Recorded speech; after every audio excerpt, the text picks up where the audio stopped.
Yes, good evening to all of you friends. We'll start the class at 9 p.m. So some 3 more minutes to go.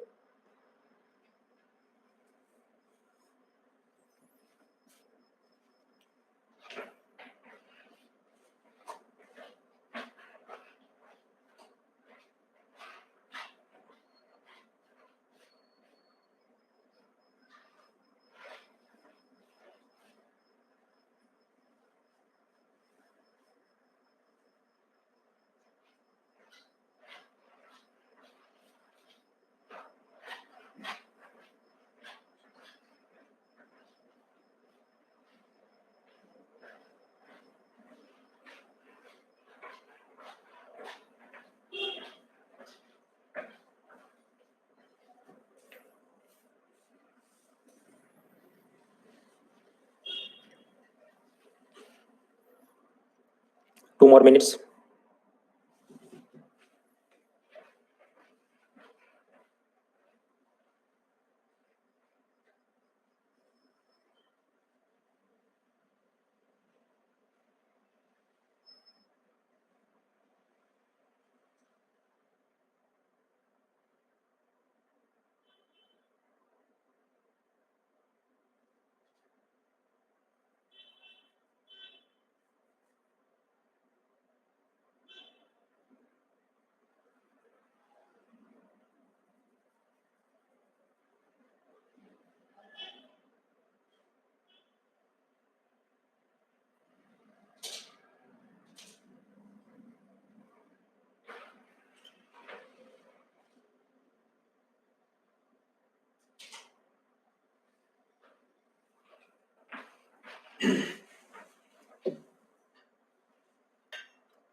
All right friends, so now it is 9 p.m. in my mobile and we'll start this class. My first question is, can you see me? Can you hear me? क्या आप मुझे देख सकते हैं, सुन सकते हैं? हीरमणि, Pradeep, Manish, Aviral, Simran, Aparajita, Shivali, Zeeshan and others. The answer is yes. 2% लोग बोल रहे हैं नहीं देख सकते. वेल इन दैट केस अपने कीबोर्ड पर आप कंट्रोल आर या कंट्रोल शिफ्ट आर प्रेस करें. It should reconnect the things. Last week हम लोगों ने पढ़ा था पिलर 1D पेंशन से लेके बजट, उसके बाद डायरेक्ट टैक्सेस और इनडायरेक्ट टैक्सेस में जीएसटी का इंट्रोडक्शन तक देखा था. उसके 45 क्वेश्चन की क्विज में hearty congratulations to by Ariz Hussain, Chinmay, Abhishek, NK, Christoria Rani, Saurabh, Raja, Nawazish, Anusha, Anurag Das और करते करते अप टू 38 तक किए हो तो वो अच्छी बात है. अनिरुद्ध, सिद्धार्थ, शुभम, नीलांशु, अभिषेक, सुदीप, विकास, रजत, गौरव एंड सुनील. जिन लोगों ने लेस देन 38 जिनके करेक्ट हो रहे हैं, well in that case you have to revise more. Let us look at some selected questions. Which of the following is or are correct? LIC has acquired majority shareholding in IDFC bank. नहीं मित्रों, याद करो, IDBI था वो public sector bank था, उसमें LIC ने share holding लिया. IDFC वो तो प्राइवेट सेक्टर बैंक के नाम पर अलग से पहले चल ही रहा है. So therefore the first statement is wrong. So by elimination the answer is 2 and 3. So similarly इधर देखो, find incorrect statement. EPFO administers the Atal pension योजना. नहीं है. EPFO तो एक स्टैट्यूटरी खास किस्म के वर्कर्स के लिए ही बनाई गई चीज है. It provides the interest rate on, उस ईपीएफओ के जो इंटरेस्ट रेट होते हैं वो पीएफआरडीए डिसाइड करता है. नहीं, हमने पढ़ा था ईपीएफओ का सेंट्रल ट्रस्टी काउंसिल अलग होता है, they decide everything. So therefore the answer is both 1 and 2 are wrong. यानी कि some people would have made some silly mistakes. वो क्वेश्चन के डायरेक्टिव वर्ड या इंटरनल बराबर से वो देखते नहीं. इसलिए very carefully you should go through each and every word. What else? Find correct statements about Shram Yogi मानधन योजना, लघु व्यापारी एंड किसान मानधन योजना. लेबर मिनिस्ट्री सबको इंप्लीमेंट करता है, wrong. LIC is the fund manager, yes that is correct. फिर इंडियन सिटीजन कल लड़की है, 18 ईयर्स हो गए हैं, तो कौन सी योजना ज्वाइन कर सकती है? सो अब जाओ, सुकन्या समृद्धि योजना. नहीं, वो तो ऑलमोस्ट लाइक 0 to 10 ईयर्स में जो बच्चे उसके पेरेंट्स उसका अकाउंट खोल सकते थे. वय वंदना योजना वो तो सीनियर सिटीजन के लिए थी, तो जो बच्चा वो जवाब होना. सुरक्षा बीमा योजना जो कि इंश्योरेंस स्कीम थी वो ज्वाइन कर सकती है. फिर ये प्रश्न देखो, find the scheme in correct chronological order from oldest to newest. Jandhan, Vaya Vandana, मुद्रा एंड नेशनल पेंशन सिस्टम. ऐसा कोई सवाल आए तो तुरंत उसको छोड़ नहीं देना चाहिए, you should make some effort, at least 50-50 करके कुछ टिक कर दो। नाउ ऑब्जर्व, ये प्रधानमंत्री ये प्रधानमंत्री वाली जो योजना है ज्यादातर वो मोदी गवर्नमेंट आने पर उन्होंने लॉन्च करी। जहां तक नेशनल पेंशन सिस्टम, तो आप याद करो वो Manmohan Singh middle class family को आशीर्वाद दे रहे थे कि मैं आपको कंट्रीब्यूट नहीं करूंगा, सिर्फ ब्लेसिंग दूंगा, राइट? तो दैट मीन्स सबसे पुरानी मनमोहन सिंह की योजना होनी चाहिए, और उसके बाद बाकी सब योजनाएं वो कहीं पर फिट होनी चाहिए। दैट मीन्स एटलीस्ट हम ये तो बोल सकते हैं कि या तो आंसर हो सकता है ए या फिर बी, उसमें से फिर कुछ भी आप एक चीज तो टिक कर सकते हो। Now out of the given things, मुद्रा योजना, वय वंदना योजना, जनधन योजना, तो याद करो जनधन योजना, उसमें मैंने आपको बताया था एक नेगेटिव बात ये थी कि डीमोनेटाइजेशन के बाद बहुत सारे बिजनेसमैन ने अपना जो ब्लैक मनी था वो ड्राइवर गार्डनर के नाम पे उसके खाते में जमा कर दिया था। सो दैट मीन्स जनधन योजना पहले हुई होगी कंपेयर टू अदर थिंग्स। ये वय वंदना योजना, उसका मोटिव याद करो, डीमोनेटाइजेशन के बाद सीनियर सिटीजन की मदद करने के लिए था। सो दैट मीन्स ऑर्डर कुछ ऐसा हो सकता है 4, 1, 2 और इन बिटवीन ये जो बाकी की मुद्रा योजनाएं कहीं पर फिट होती होगी।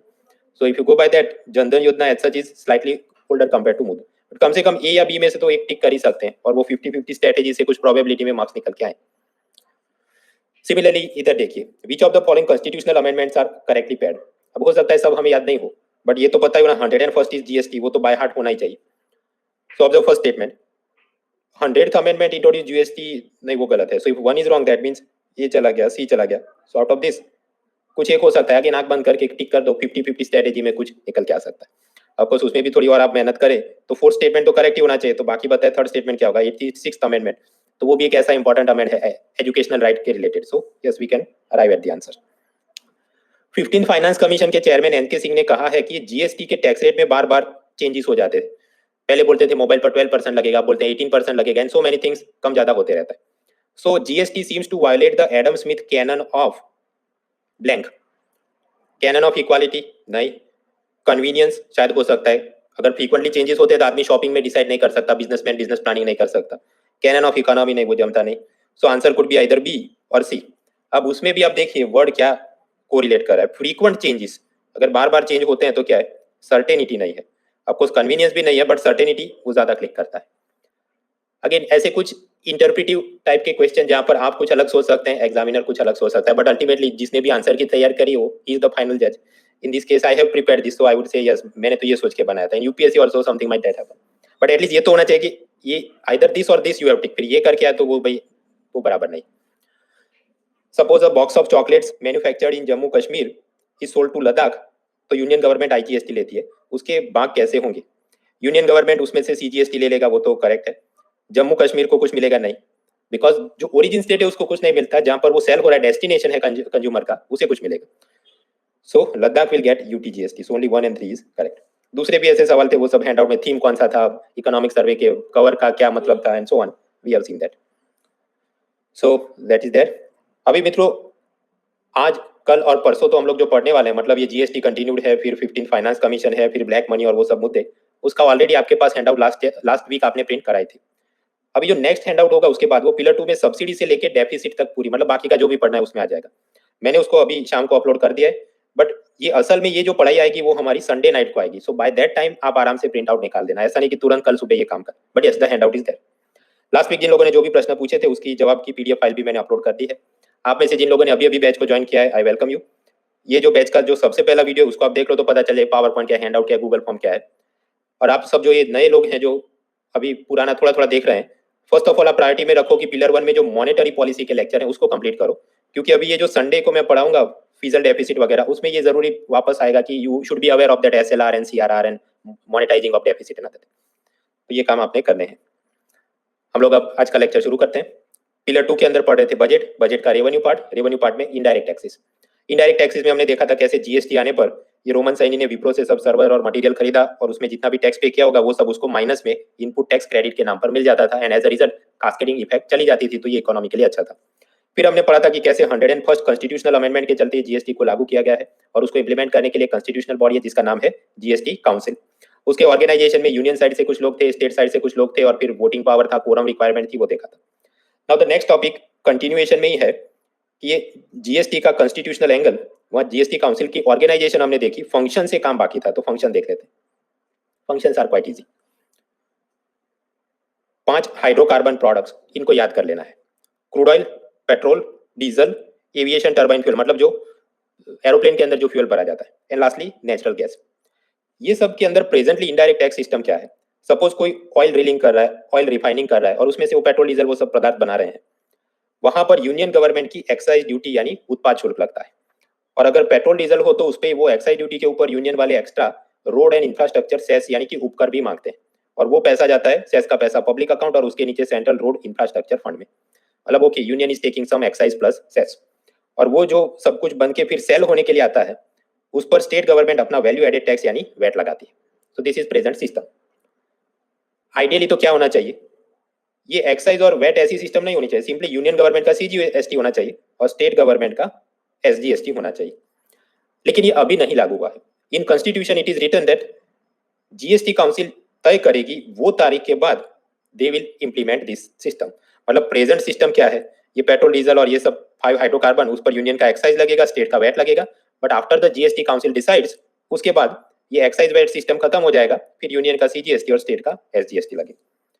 सो that is the first function of GST council, which is that they have to decide कौन कौन से इनडायरेक्ट टैक्स एलिमिनेट करके उसके बदले जीएसटी लगाना है और वो कब से लगाना है। For example on bread butter biscuit वो तो okay presently we ask GST, but जहां तक कि पेट्रोल डीजल सबकी बात है उसमें after some date when they decide उसके बाद लगेगा।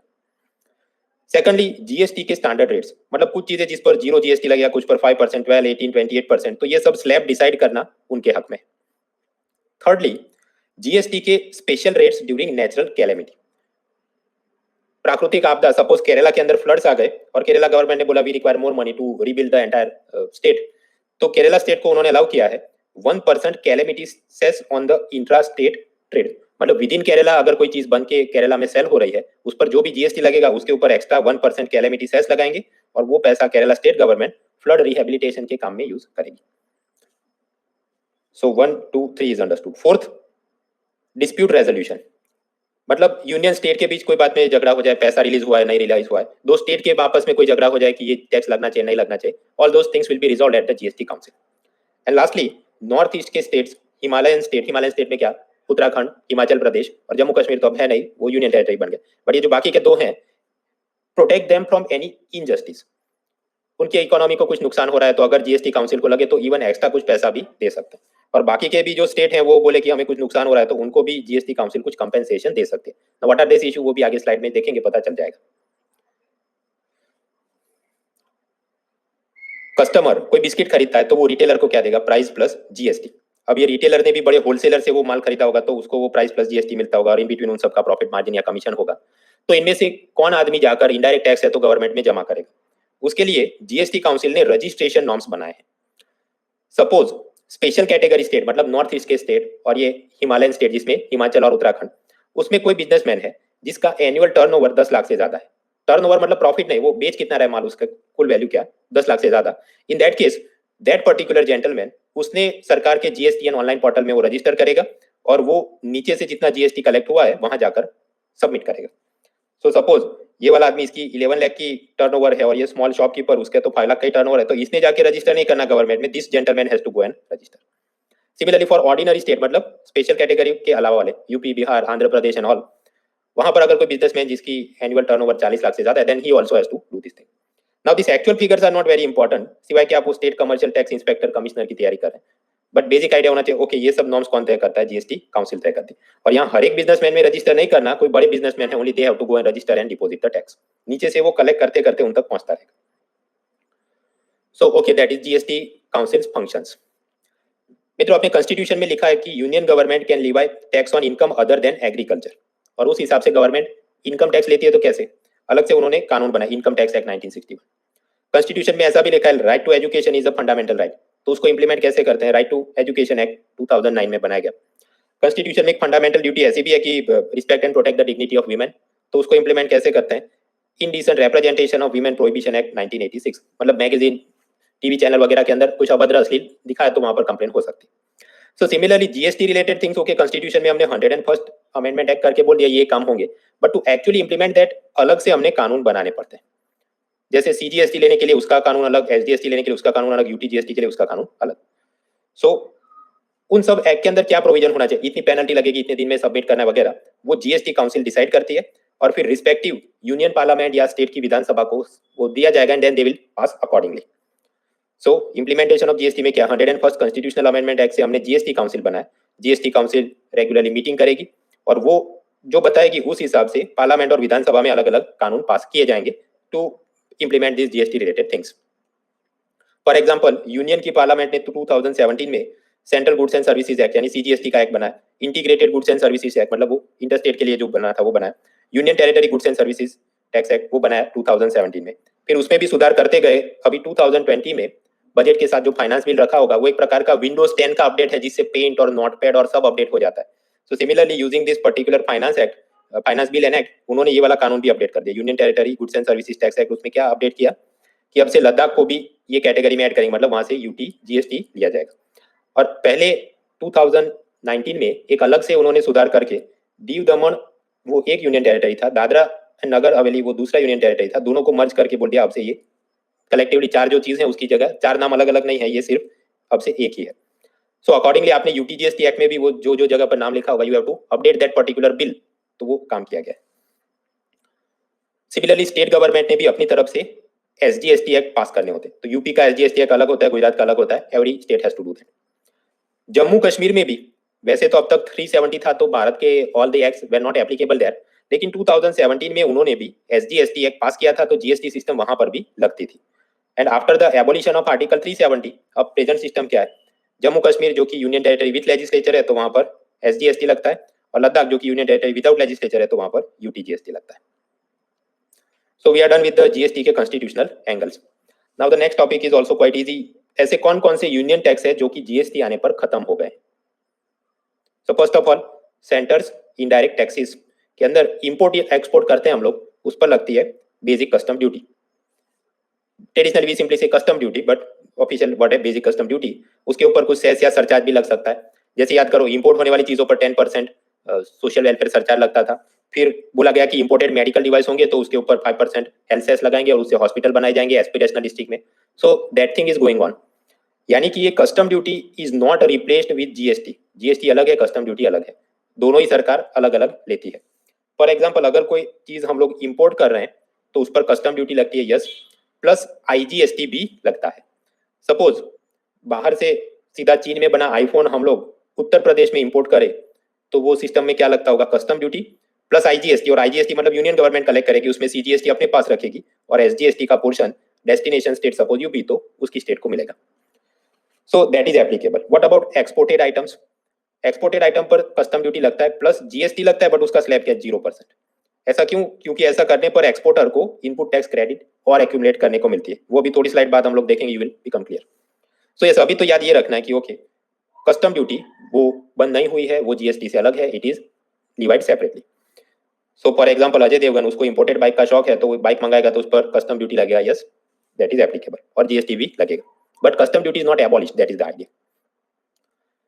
भारत के अंदर हम लोग कोई चीज इंपोर्ट करते हैं तो अगर वो बहुत सस्ती हो तो अपने लोकल प्रोड्यूसर का माल कोई खरीदेगा नहीं। So to protect the local producers कुछ बार गवर्नमेंट ये करती है कि कस्टम ड्यूटी के अलावा और एक्स्ट्रा टैक्स मांगती है इंपोर्टेड आइटम पर, so that imported item become more expensive. तो ऐसे कुछ और इनडायरेक्ट टैक्स थे जैसे स्पेशल एडिशनल कस्टम ड्यूटी यानी सेड, काउंटर वेलिंग ड्यूटी यानी सीवीडी। वो कैसे काम करती थी थर्ड पिलर में देखेंगे, बट अभी के लिए बस इतना समझना है कि इनको खत्म कर दिया गया, दे आर स्टॉप्ड। ऐसा नहीं कि उसकी जगह पर सीजीएसटी लिया जाता है, no, they are simply abolish. Just like वो याद करो वेल्थ टैक्स कैसे बंद कर दिया था या फ्रिंज बेनिफिट टैक्स कैसे बंद कर दिया था, सिमिलर इन चीजों को बंद कर दिया। ऐसा नहीं कि इसको हटाकर उधर से हम लोग जीएसटी मांग रहे। एंटी डंपिंग ड्यूटी, हाँ वो तो अभी भी चालू है। सपोज चीन वाले बहुत ज्यादा सस्ता माल भारत में बेच रहे हैं, as a result our local industries are being hurt, तो केस पे in selected cases we can levy anti dumping duty. वो मुद्दा क्या है और डिटेल में हम लोग पढ़ेंगे पिलर 3 वर्ल्ड ट्रेड ऑर्गेनाइजेशन के साथ। सो on page 161 indirect taxes of the union, okay custom duty लगती है और उसके ऊपर बजट 2020 में क्या किया हमने, एक और चीज लगा दी, इंपोर्टेड हेल्थ डिवाइस पर, मेडिकल डिवाइस पर 5% हेल्थ सेस लगेगा।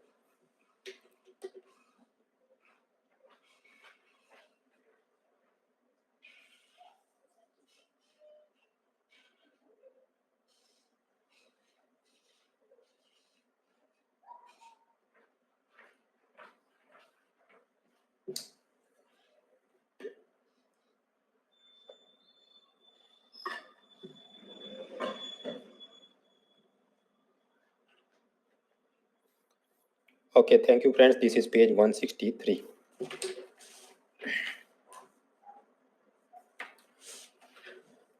Okay, so on 163 to write medical devices पर नया हेल्थ सेस लागू किया, यानी चिकित्सा उपकरण।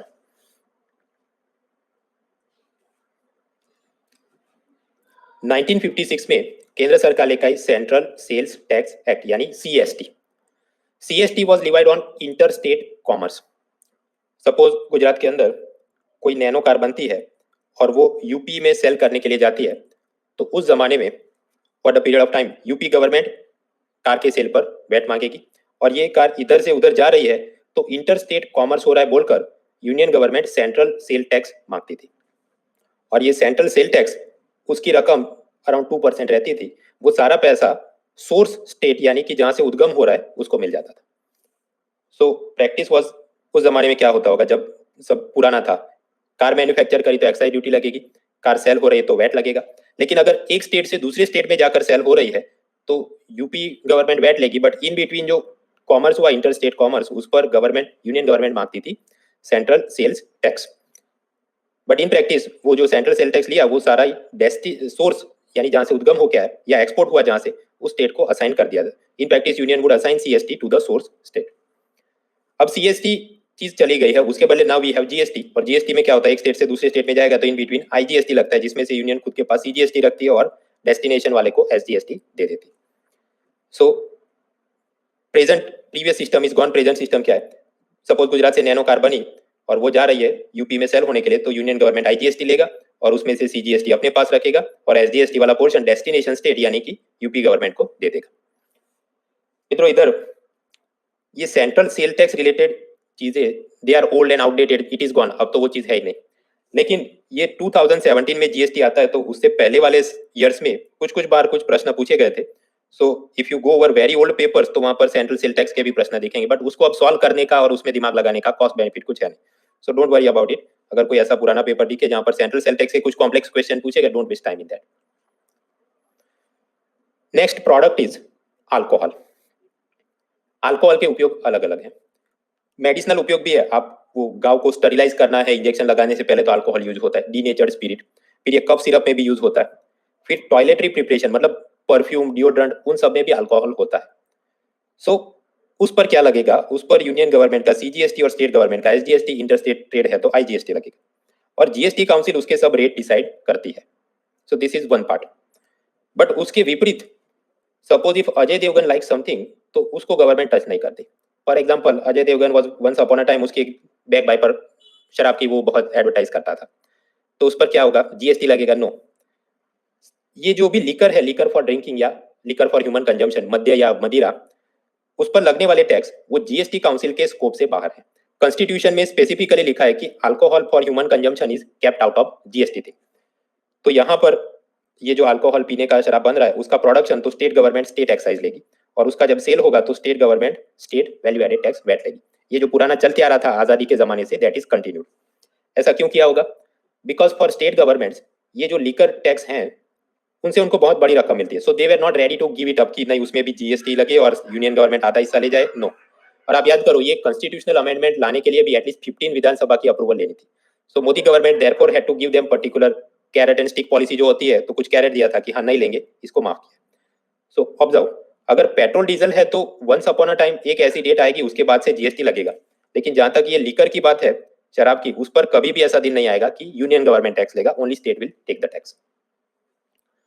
Third is tobacco. टोबैको भी again Ajay Devgan likes it very much, बोलो जुबा केसरी। So as such government should not touch it, union government का जीएसटी उस पर नहीं लगना चाहिए, बट फॉर सम रीजन वो ऐसे दो हाथ करके कर रहा है, मतलब दैट मींस थोड़ा वो मूड में है। तो यहाँ टोबैको प्रोडक्ट पर सीजीएसटी भी लगता है, एसजीएसटी भी लगता है, 14+14 यानी 28%।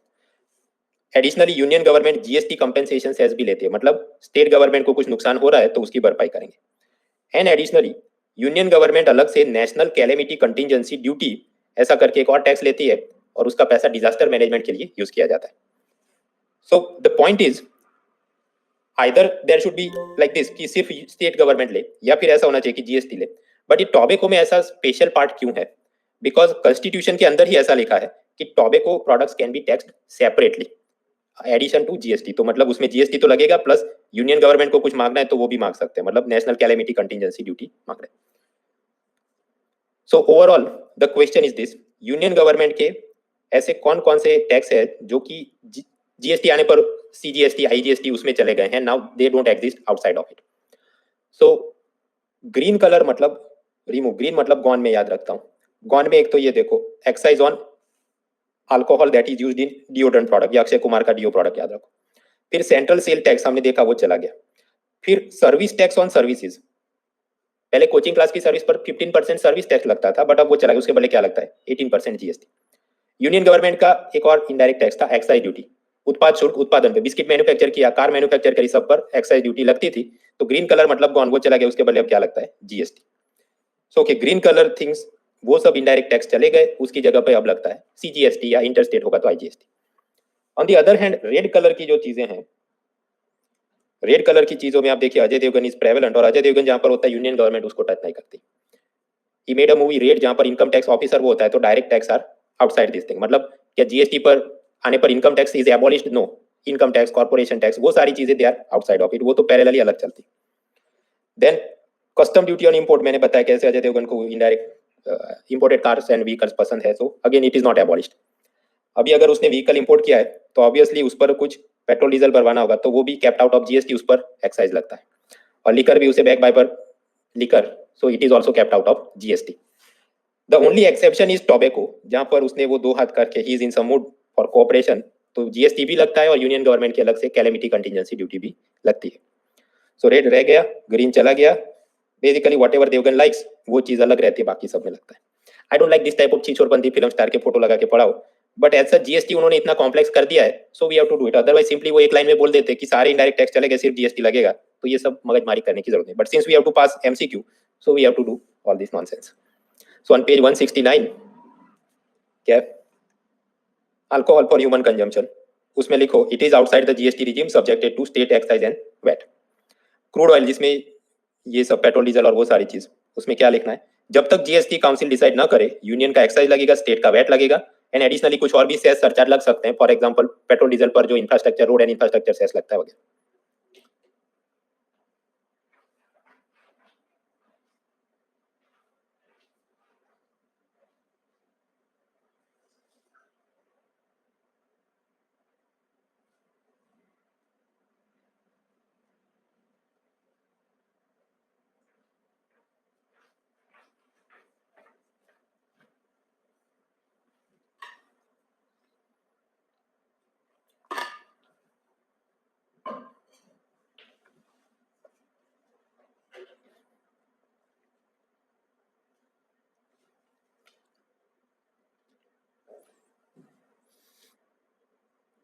हैंडआउट में इन सब चीजों के हिंदी वर्ड भी दिए हैं, बट आगे वो पहले भी आ रहे तो इधर वापस नहीं दिया, अदरवाइज क्या होगा और ज्यादा कॉलम और रॉस बढ़ती जाएगी तो प्रिंटिंग बढ़ता रहता है। तो शराब या मद्य उसमें नहीं लगेगा, क्रूड ऑयल और उस सब में आफ्टर अ पर्टिकुलर डेट ये चीज लग सकती है। Now the ascending descending orders. जब 2019 का बजट आया, आप जानते हैं 2019 में दो बार बजट आया, पहले इंटीम बजट आता है फिर फुल बजट आता है। तो ये जो फुल बजट आता है निर्मला सीतारमण का 2019 में, वहां पर उन्होंने एस्टिमेशन दिए होंगे कि पूरे साल हमको इतना टैक्स में मिलने की आशा है। उस हिसाब से अगर हम डिक्रीजिंग ऑर्डर में सब टैक्स को अरेंज करते, डायरेक्ट इनडायरेक्ट दोनों को, तो लार्जेस्ट इनकम अपेक्षित थी कि कॉर्पोरेशन टैक्स से मिलती, दूसरे नंबर पर जीएसटी, तीसरे नंबर पर इनकम टैक्स, चौथा एक्साइज, कौन सा, पेट्रोल डीजल पर, फिर पांचवा कस्टम, क्योंकि हमने जाना वो भी अलग से लेंगे, और छठा सिक्योरिटी ट्रांजेक्शन टैक्स, वो एक प्रकार का डायरेक्ट टैक्स था। So this was expected. लेकिन फिर 2019 धीरे धीरे साल आगे बढ़ता है, लोग टैक्स भरते हैं, गवर्नमेंट अपना कलेक्शन फिगर को थोड़ा और फाइन ट्यून और कैलिब्रेट करती, तो उनको पता चला कि ये जो हमें आशा थी कि कॉर्पोरेशन टैक्स में कुछ 7.6 लाख करोड़ रुपीस मिलने चाहिए, आप जानते हैं लास्ट ईयर इकोनॉमी में बहुत स्लो डाउन था, car sale and everything was down. So as a result corporation tax में जब उन्होंने एस्टिमेट को रिवाइज किया तो पता चला कि हार्डली 6 लाख करोड़ ही हमको मिलेंगे। So like that when they updated all the figures, even GST में भी 6.6 लाख करोड़ की आशा थी, बट मिल तो रहे around 6.1 lakh only.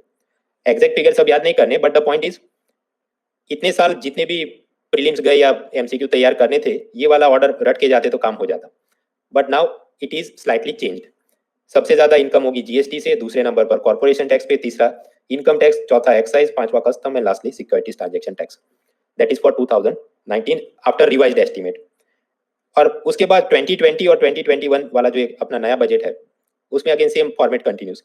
Maximum tax they are expecting from GST, दूसरे नंबर पर कॉर्पोरेशन टैक्स, बाकी सब तो same to same, income tax, excise, custom and lastly securities transaction tax. So this is the order you have to remember. UPSC में शायद नहीं पूछे IAS exam में, बट बाकी वाली परीक्षाओं में कभी कभी पूछ लेते हैं. सो on page 165 I have given this things. Indirect tax का अगर अलग से पूछा जाए, only indirect tax in decreasing order, तो ये वाला order. Only direct tax is in decreasing order, तो ये वाला ऑर्डर. और दोनों को कंबाइन करके फिर आप करोगे तो उसका ऑर्डर मैंने आपको बताया. उसमें बजट 2020 में क्या, just like the above cell. Above cell में जीएसटी मतलब शॉपिंग कार्ट, कॉर्पोरेशन, बिल्डिंग मतलब कंपनी, इनकम टैक्स व्यक्ति, एक्साइज पेट्रोल पे लगता है, कस्टम इंपोर्ट एक्सपोर्ट पे तो जहाज है, एंड सिक्योरिटी ट्रांजेक्शन टैक्स. असल में यहाँ पर कुछ पेपर रखना चाहिए बट फॉर सम रीजन गलती से मिस्टेक हो गया. एनीवेज कुछ ऐसी बना दो चित्र तो.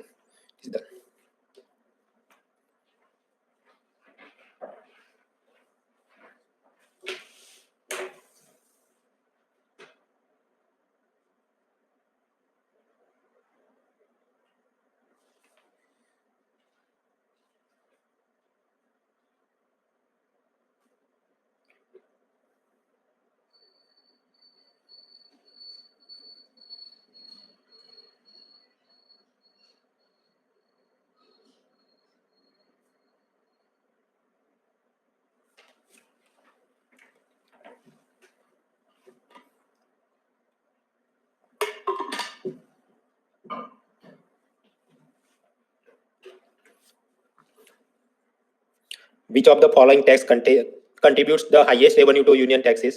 एक जमाने में जवाब होता था corporation tax. Now the answer is going to be GST. और यहाँ पर ये जो जीएसटी लिखा है उसके अंदर क्या आता है, GST as the CGST portion and GST compensation cess जो यूनियन गवर्नमेंट लेती है. एसजीएसटी वाली इधर काउंट नहीं किया, that is a separate thing. So this is done. Anirban, Rajat and Ranveer and others. Okay, so union government के कौन कौन से टैक्स जीएसटी आने पर चले गए और रह गए, that we have learn through Ajay Devgn example. Now in similar format state government के कौन कौन से टैक्स जीएसटी आने पर चले गए और कौन कौन से बच गए. सो अगेन अजय देवगन जिंदाबाद. इधर भी अगर ऊपर इनकम टैक्स की रेट का पिक्चर बनता है तो स्टेट गवर्नमेंट के भी डायरेक्ट टैक्सेस होने चाहिए. लैंड रेवेन्यू है, प्रोफेशनल टैक्स है, stamp duty, registration duty. So that type of direct taxes of union वो रेड मतलब रह गया, that is not eliminated bye GST because GST का उद्देश्य है इनडायरेक्ट टैक्स लेना. सिमिलरली अगर पेट्रोल भराने वो जाएगा तो उस पर वैट लगेगा ऑन 5 हाइड्रोकार्बन प्रोडक्ट्स, जीएसटी नहीं लगेगा, इट इज रह गया. Liquor again the same guy is repeating, तो लिकर पर यूनियन का एक्साइज, स्टेट का वैट लगेगा. Now few other things. Electricity duty उस पर सिर्फ स्टेट गवर्नमेंट टैक्स ले सकता है वो वाला, उस पर एसजीएसटी और जीएसटी सिस्टम नहीं है. Road tax, when you buy a vehicle उसमें अलग अलग जात के बहुत टैक्स लगते हैं, उसमें से एक है road tax which is taken by state government. In addition उसके अलावा एसजीएसटी और वो तो लगेगा ही GST. So this are red colour are something which are not abolished और रिप्लेस्ड, वो रह गए हैं. Green colour means they are gone. Green colour के अंदर once upon a time vehicle, boat और एनिमल ये सब की खरीदारी पर लगता था परचेज टैक्स. अब से वो नहीं, उसके बदले सिंपली एसजीएसटी. अगर आप कोई बिल्डिंग के ऊपर ऐसा बैनर होर्डिंग लगाएं तो उस पर लगता था एडवर्टाइजमेंट टैक्स, बट अब वो नहीं, अब से सिर्फ एसजीएसटी. एक जमाने में कोई ट्रक या टेम्पो सामान भर के एक अर्बन म्यूनिसिपैलिटी की टेरिटरी में आए या एक स्टेट गवर्नमेंट की टेरिटरी में आए तो उस पर एंट्री टैक्स या ऑक्ट्रॉय ऐसा टैक्स लगाया जाता था on entry of goods, but वो भी अब चला गया. लॉटरी गैम्बलिंग पर स्टेट गवर्नमेंट अलग से टैक्स मांगती थी, वो चला गया, अब लगता है एसजीएसटी. सिनेमा और फिर ये म्यूजिक कॉन्सर्ट पर एक जमाने में लगता था एंटरटेनमेंट टैक्स, बट वो चला गया, उसके बदले अब एसजीएसटी. 5 स्टार होटल और स्पा और रिजॉर्ट के ऊपर लगता था लग्जरी टैक्स यानी विलासिता कर, वो चला गया, उसके बदले अब क्या लगता है एसजीएसटी. और ये बिस्किट बटर वो सबके ऊपर लगता था वैट, वो वैट भी चला गया, ग्रीन मतलब गॉन, उसके बदले अब क्या लगता है SGST. So this is the format in state taxes. एक दो बार इसको रिवाइज करिए, देन इट विल वो दिमाग में बैठ जाएगा. खास तो ये कि कौन से बच गए हैं और बाकी जो चले गए थे. So either you remember this type of things या you remember this type of things, और बाकी आप 50-50 कर सकते हैं. सो ऑन पेज 165 कौन से टैक्स बच गए उसमें एक तो लिखना है आपने, स्टेट गवर्नमेंट का वैट किस पर लगेगा, 5 हाइड्रोकार्बन प्रोडक्ट, तो उनका लिस्ट आप यहाँ पर लिख दीजिए, क्रूड ऑयल, पेट्रोल, डीजल और ये सब. सो 1 2 3 4, ये वाला 4 होना चाहिए और फिर ये 5 होना चाहिए. और उसके बाद पेज 166 के अंदर यू गिव एन एग्जांपल कि लॉटरी, बैटिंग, गैम्बलिंग वो सब के ऊपर जो पहले टैक्स अलग से लगता था स्टेट का वो चला गया और उसके बदले सिंपली अब लगता है जीएसटी सिस्टम, और वो भी highest level which is 14% CGST and 40% SGST, that is total 28%.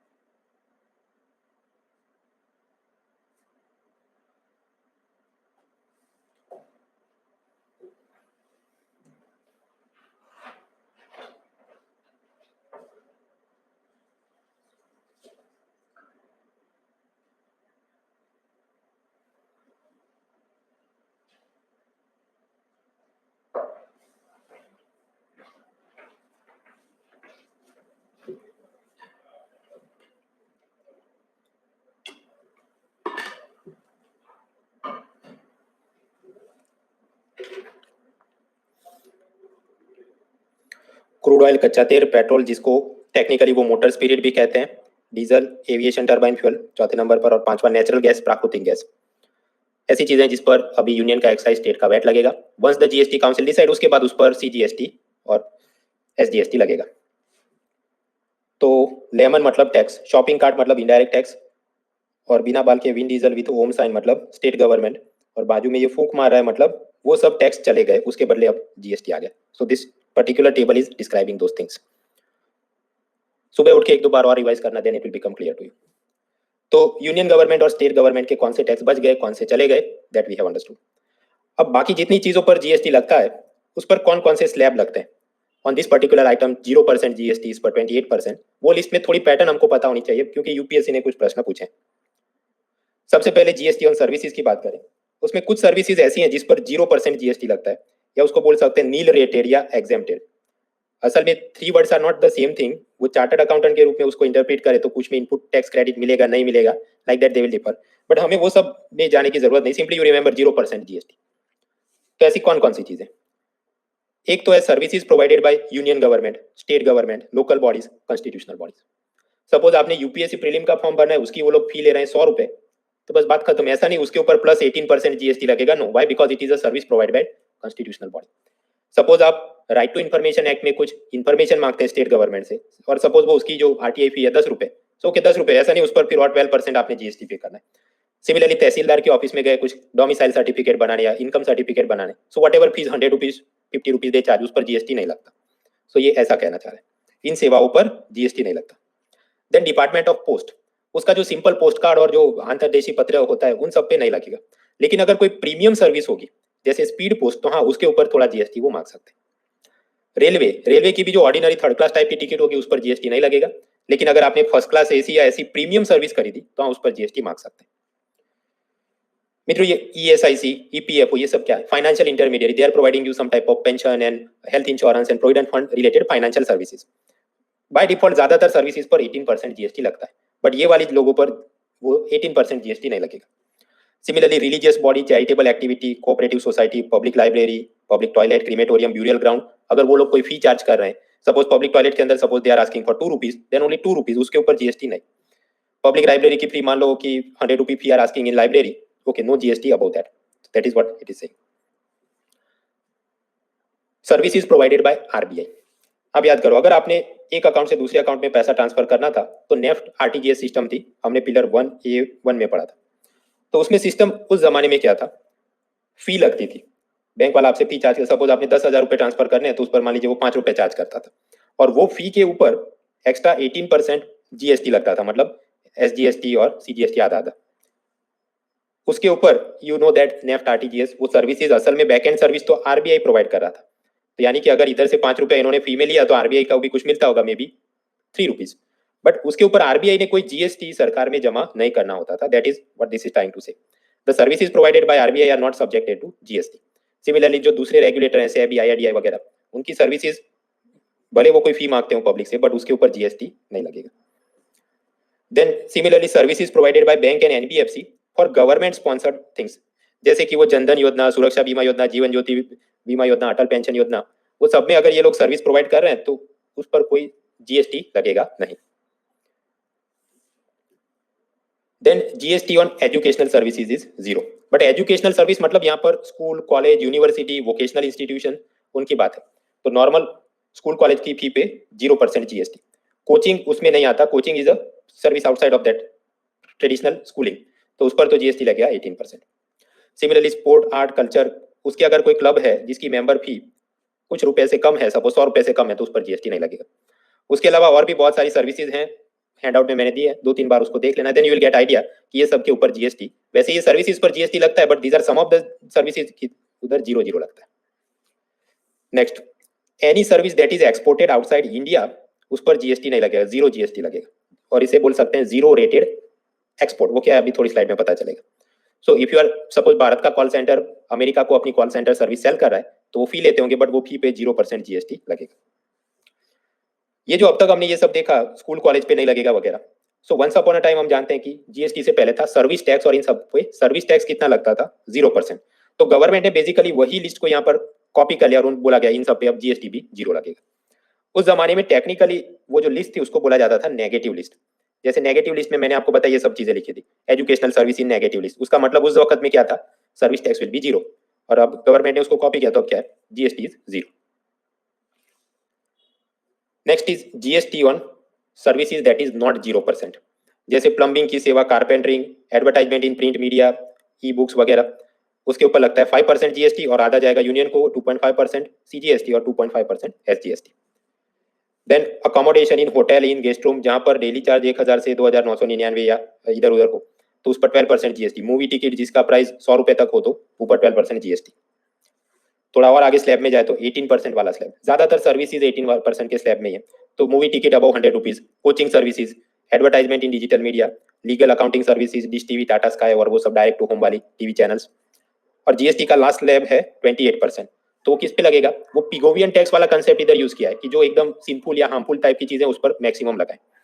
So gambling, घोड़ों की दौड़ पे जो बैटिंग किया जाता है, सट्टाबाजारी, तो हॉर्स रेस क्लब्स, कसिनो, उन सब के ऊपर 28% जीएसटी, आधा यूनियन लेगा, आधा state 14-14।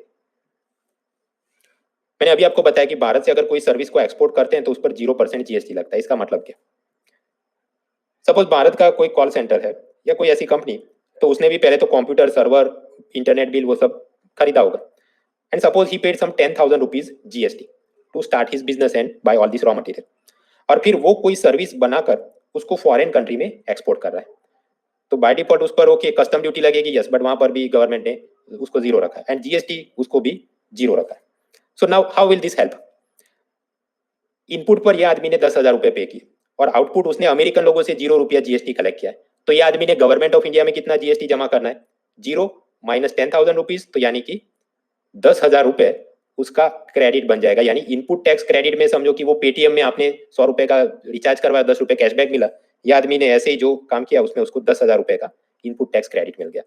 So how does this help, suppose next time वो जाकर कुछ और सर्विसेज भारत के अंदर ही बेचता है, सपोज ये बेंगलोर से मान लीजिए वो मध्य प्रदेश स्टेट गवर्नमेंट को कोई ऐप बना के देता है या मध्य प्रदेश के कोई बिजनेसमैन को कुछ बना के देता है, and there suppose some tax is involve, तो उस वक्त ये आदमी ने उनसे जो टैक्स लिया होगा वो गवर्नमेंट में डिपॉजिट करने की जरूरत नहीं होगी, भाई बिकॉज ये पुराना है, उसको वो क्लेम कर लेगा और माइनस में उसको वो सब एडजस्ट हो जाएगा। So like that 0% GST on service export, उससे फायदा क्या होता है, भारत के सर्विस सेक्टर को प्रोत्साहन मिलता है एंड एज अ रिजल्ट हमारी और एक्सपोर्ट हम कर सके और उससे इकोनॉमी में ग्रोथ है। So GST on services is understood, now GST on goods, physical चीज वस्तुओं पर जीएसटी।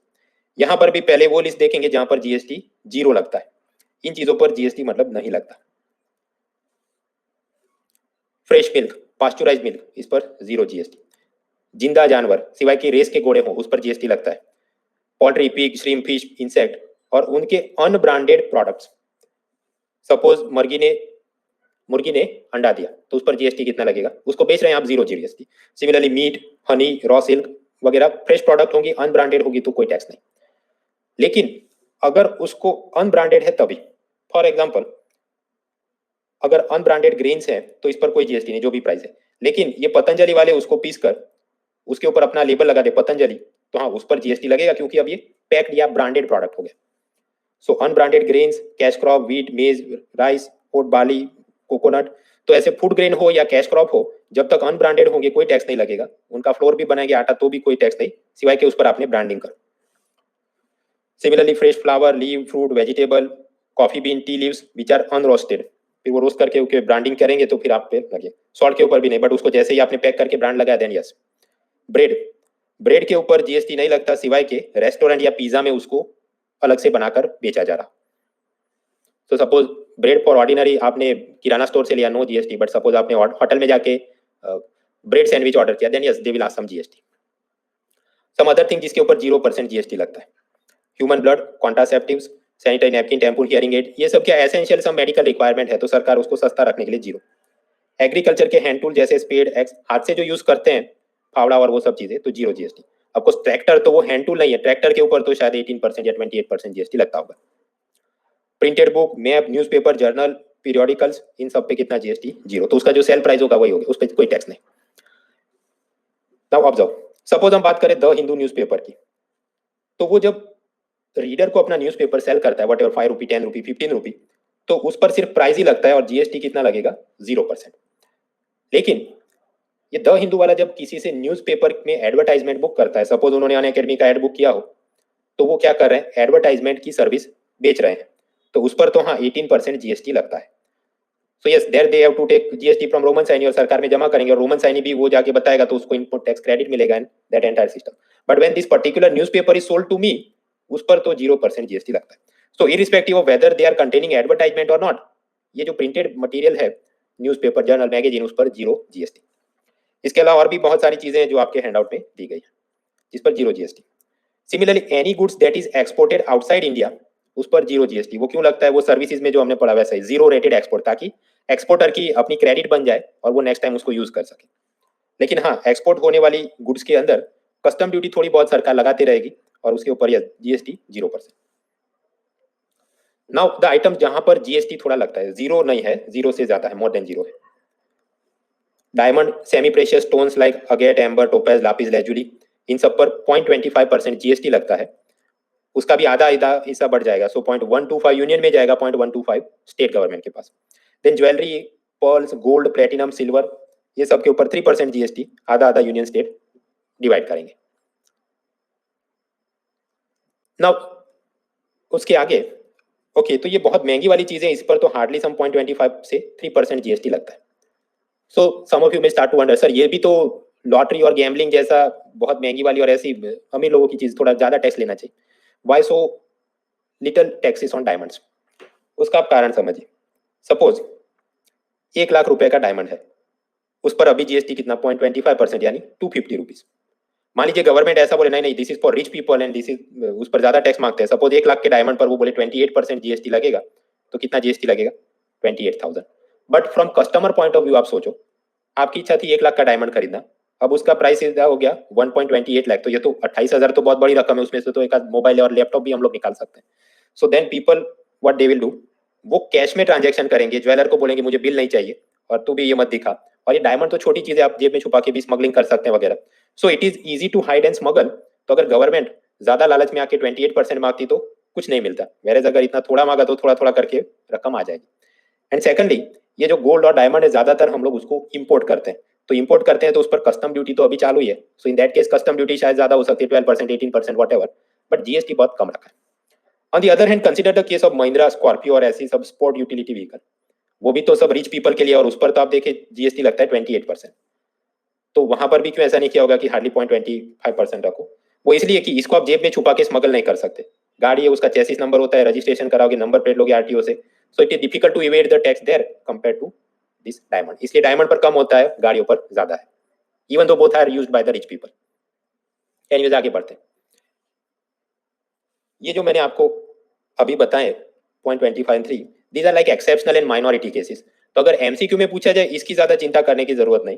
ट्रेडिशनल जो स्लैब माने जाते हैं, even in CBIC press note आप देखें, ट्रेडिशनल स्लैब वो किसको गिनता है, 5, 12, 18, 28, तो वो those are the slab we should keep in mind. Milk powder, baby food, pizza bread, mineral ores, मतलब वो खनिज, एंड सर्टेन मेडिसिन, उस पर लगता है 5% GST. Fruit jam, butter, cheese, can biscuit, can fish, sugar cube, textile, certain medicine, surgical item, 12% GST. हर एक चीज को याद करने की जरूरत नहीं, but observe the particular pattern. Fresh milk या पास्चुराइज मिल्क था तो कितना था जीएसटी, 0। मिल्क पाउडर बनाया तो 5% हो गया, बेबी फूड उसमें से बनाया तो वो भी 5%, और आगे उसको प्रोसेस करके अगर बटर बनाया तो थोड़ा और टैक्स बढ़ाते रहे, so on and so on. So like that, the more processing and value addition is done, government will try to extract more tax from you. इसमें भी जीएसटी काउंसिल की मीटिंग होती रहती है, तो कम ज्यादा होते रहता है। फॉर एग्जांपल, इलेक्ट्रिक कार में एक जमाने में लगता था 12% GST, but then government felt कि उससे तो हमको पोल्यूशन को कम करने में मदद मिलती है, तो उन्होंने इलेक्ट्रिक कार पर जीएसटी कम करके 5% कर दिया। ऑन द अदर हैंड, एक जमाने में मोबाइल फोन पे लगता था 12%, तो अब बढ़ा के उसको बोल दिया है 18% जीएसटी। ऐसा क्यों किया होगा? Of course, mobile is also some required and nowadays essential item, but government को क्योंकि दूसरी जगह पर से टैक्स कम आ रहे थे, हमने आगे भी देखा कैसे अपेक्षा से बहुत कम टैक्स में पैसा है, so now they may be thinking कि लोग पब्लिक ये तो खरीदने ही वाले, so let us extract some more tax and we'll make money. So in reality GST में कम ज्यादा होते रहते हैं, so don't lose so much sleep over it. एक बेसिक पैटर्न पता होनी चाहिए। Okay, so 5% understood, 12% understood, now 18% GST. तो आइसक्रीम, मतलब मिल्क को याद करो, फ्रेश मिल्क 0, बहुत ज्यादा प्रोसेस करोगे तो आइसक्रीम बनता है, but then government will also take more tax. Cake, biscuit, soap, perfume, paint, electronics, computer, mobile, mobile पे पहले लगता था 12, अभी हो गया 18%। मोबाइल एक्सेसरी, उस पे तो पहले भी 18% था, अब भी 18। Then certain medicine, paint, polish, wax and similar petroleum products, लेकिन उसमें वो 5 हाइड्रोकार्बन नहीं, पेट्रोल डीजल नहीं, बट दूसरी पेट्रोलियम प्रोडक्ट जैसे पॉलिश और वैक्स वगैरह उस पर लगेगा। एंड लास्टली 28% जो कि हाईएस्ट स्लैब है, उसमें आते हैं लग्जरी गुड्स, सीन गुड या डीमेरिट गुड, जो कि इकोनॉमी को, स्वास्थ्य को, सबको नुकसान करे, जैसे कि कैफिनेटेड बेवरेजेस, वो रेड बुल वगैरह, of they provide energy but it is said that वो हेल्थ के लिए ठीक नहीं है। Tobacco products, paan masala, cement, granite, marble, air conditioner, TV जिसकी साइज सपोज 55 इंच या उससे ज्यादा हो, motor vehicle, aircraft, yacht, guns, lottery ticket वगैरह। Now here you may start to wonder, sir cement तो किधर हार्मफुल गुड है, बट गवर्नमेंट को ये भी तो इच्छा होती है कि मैक्सिमम हमको पैसा मिले। सो सीमेंट ऐसी चीज है कि उसको हाइड करना या स्मगल करना मुश्किल है, because what ever, suppose Bharat के अंदर देर आर 12 सीमेंट कंपनीज, तो हर एक जगह पर अपने इंस्पेक्टर बिठा दे, they can check how much cement is being produce, तो जीएसटी इवेट करना मुश्किल है। So on cement sector, cement they require lot of demand GST and large amount of GST. Observe the case of lottery ticket. हर एक state में lottery allowed नहीं है, but Kerala और ऐसे कुछ लोग वो उन्होंने लॉटरी अलाउ किया है।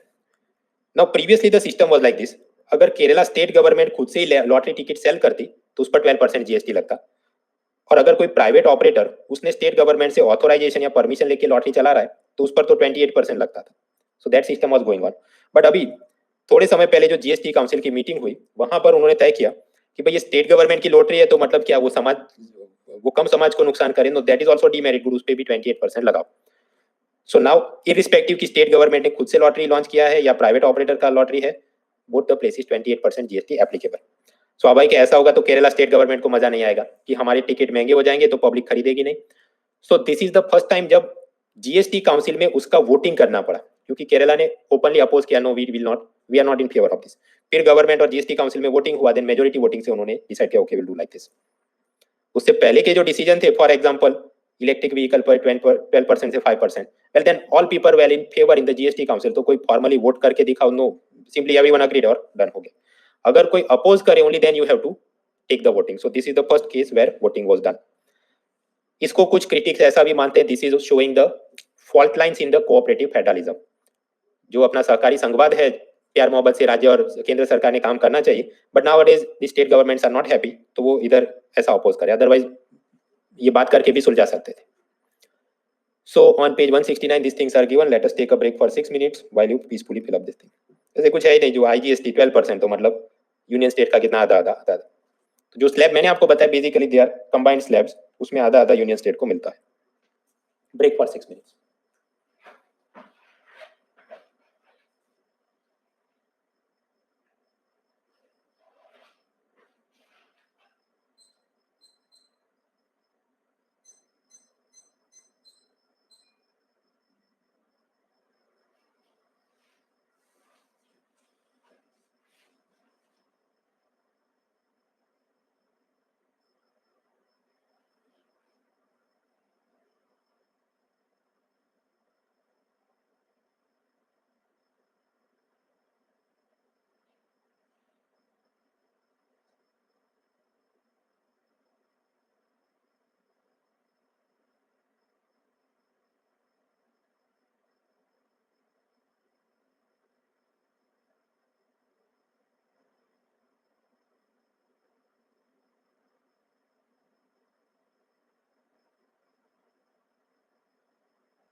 So it is done. Zishan, Abhishek, Hirvani Barman and others will continue forward. 2018 prelim में यहाँ से एक प्रश्न पूछा गया and I give you 1 minute 20 seconds. E option is purse keeping.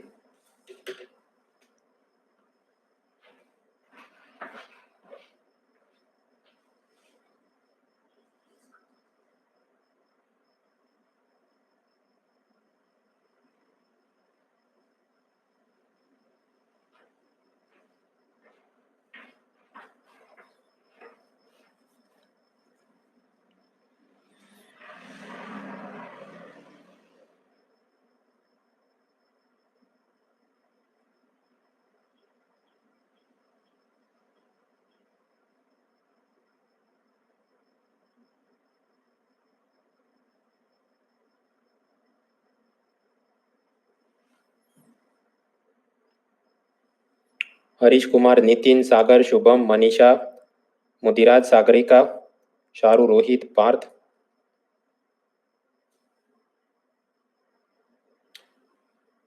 And also congratulations Sudeep, Animesh, Anchal, Jalaj, Wasim, Anirban, Raja, Ankita, Nishant, Ruchi and others. आपने सही answer tick किया. So the question is which of the following are exempted under the GST? In other words 0% किस पर लगता है? याद करो. Newspaper containing advertisement material, वो जो नीचे मैं पढ़ रहा था, न्यूज़पेपर पर कितना जीएसटी? 0.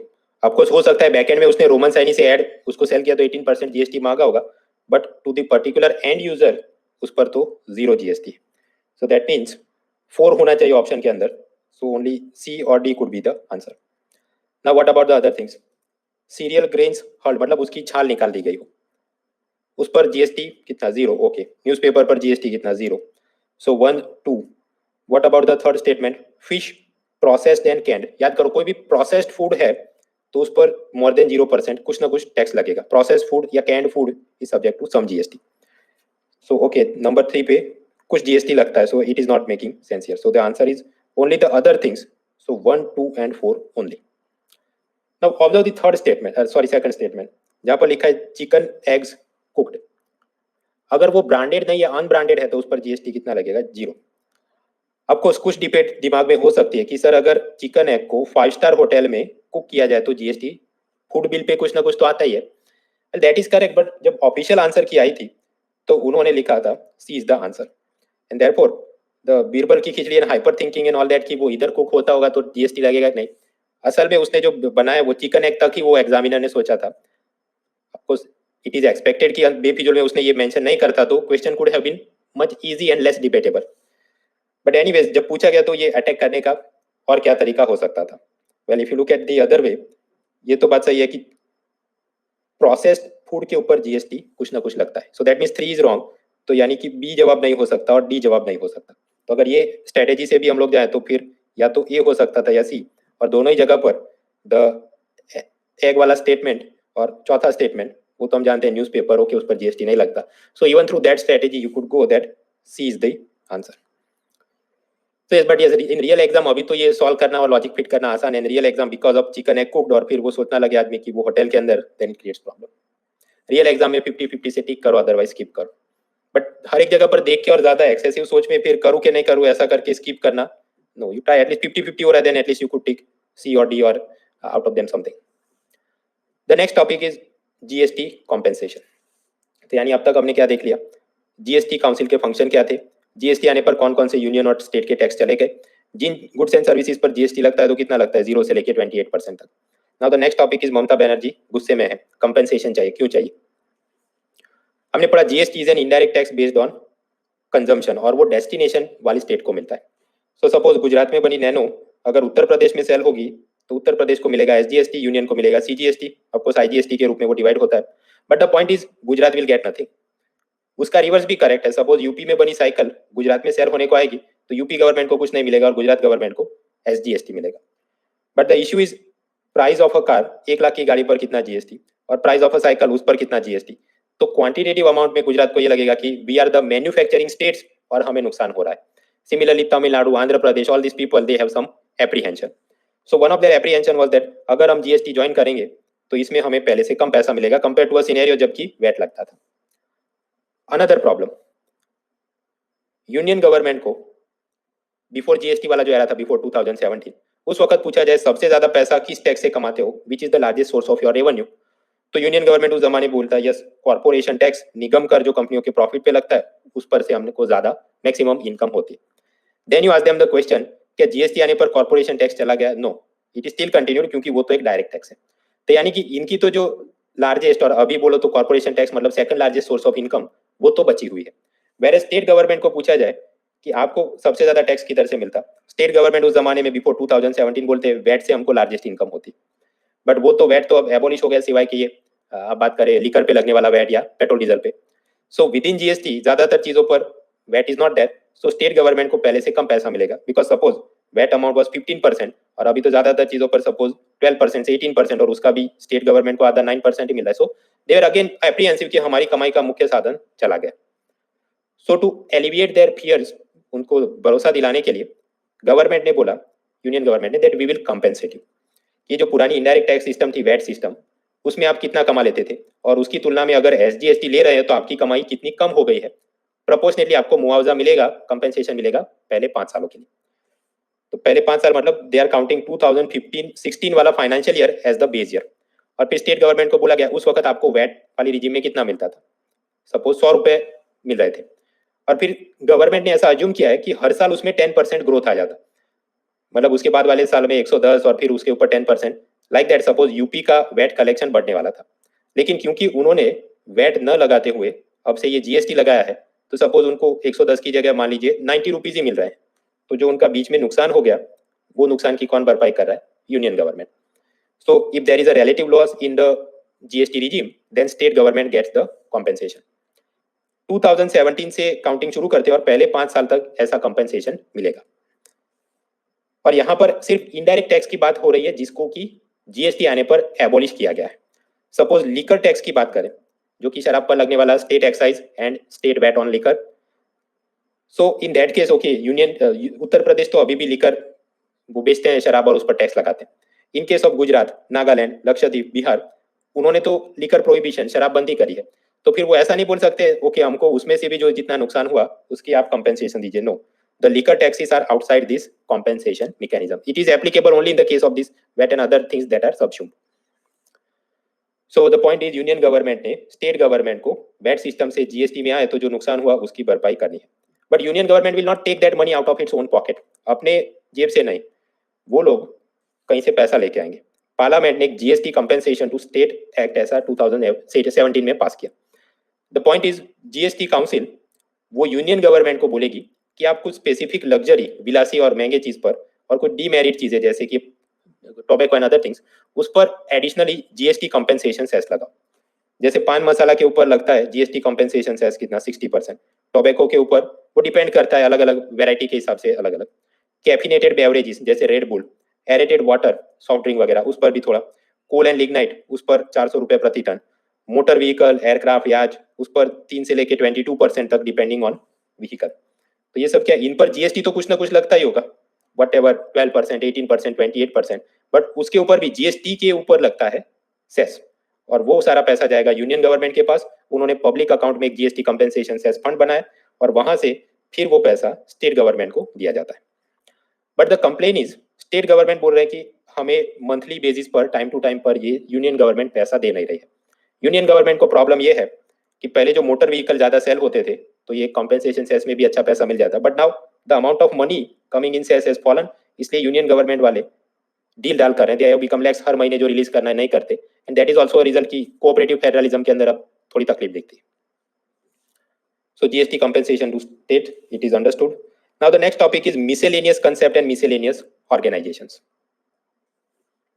अब याद करो कोई ऑर्डिनरी स्टेट है, उसके मतलब नॉर्थ ईस्ट और हिमाचल प्रदेश और उत्तराखंड के अलावा वाला, वहां पर कोई बिजनेसमैन का एनुअल टर्नओवर 40 लाख से ज्यादा है तो उसने जीएसटी के लिए रजिस्टर करना होगा और जितना भी जीएसटी बायर से कलेक्ट किया है वो मंथली बेसिस पर यानी 30 डेज पर ऑनलाइन जीएसटीएन पोर्टल पे जाके सबमिट करना होगा।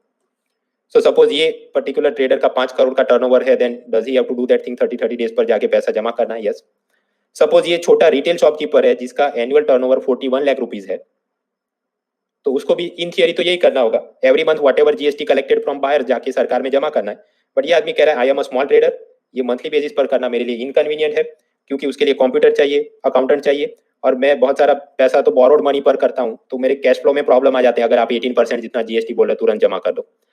सो देयरफॉर गवर्नमेंट डिसाइडेड कि ऐसे जो छोटे व्यापारी है उनको 30 डेज नहीं, उनको 3 मंथ पे सरकार में जीएसटी सबमिट करना है। So that system is called composition system. यानी जो रेगुलर स्कीम है जीएसटी की वो ऐसी कि जो भी मर्चेंट या सप्लायर या बिजनेसमैन है उसने मंथली बेसिस पर जीएसटी सबमिट करना है, बट ऐसे छोटे व्यापारियों ने क्वार्टरली बेसिस यानी 3 महीने पर जीएसटी सबमिट करना है।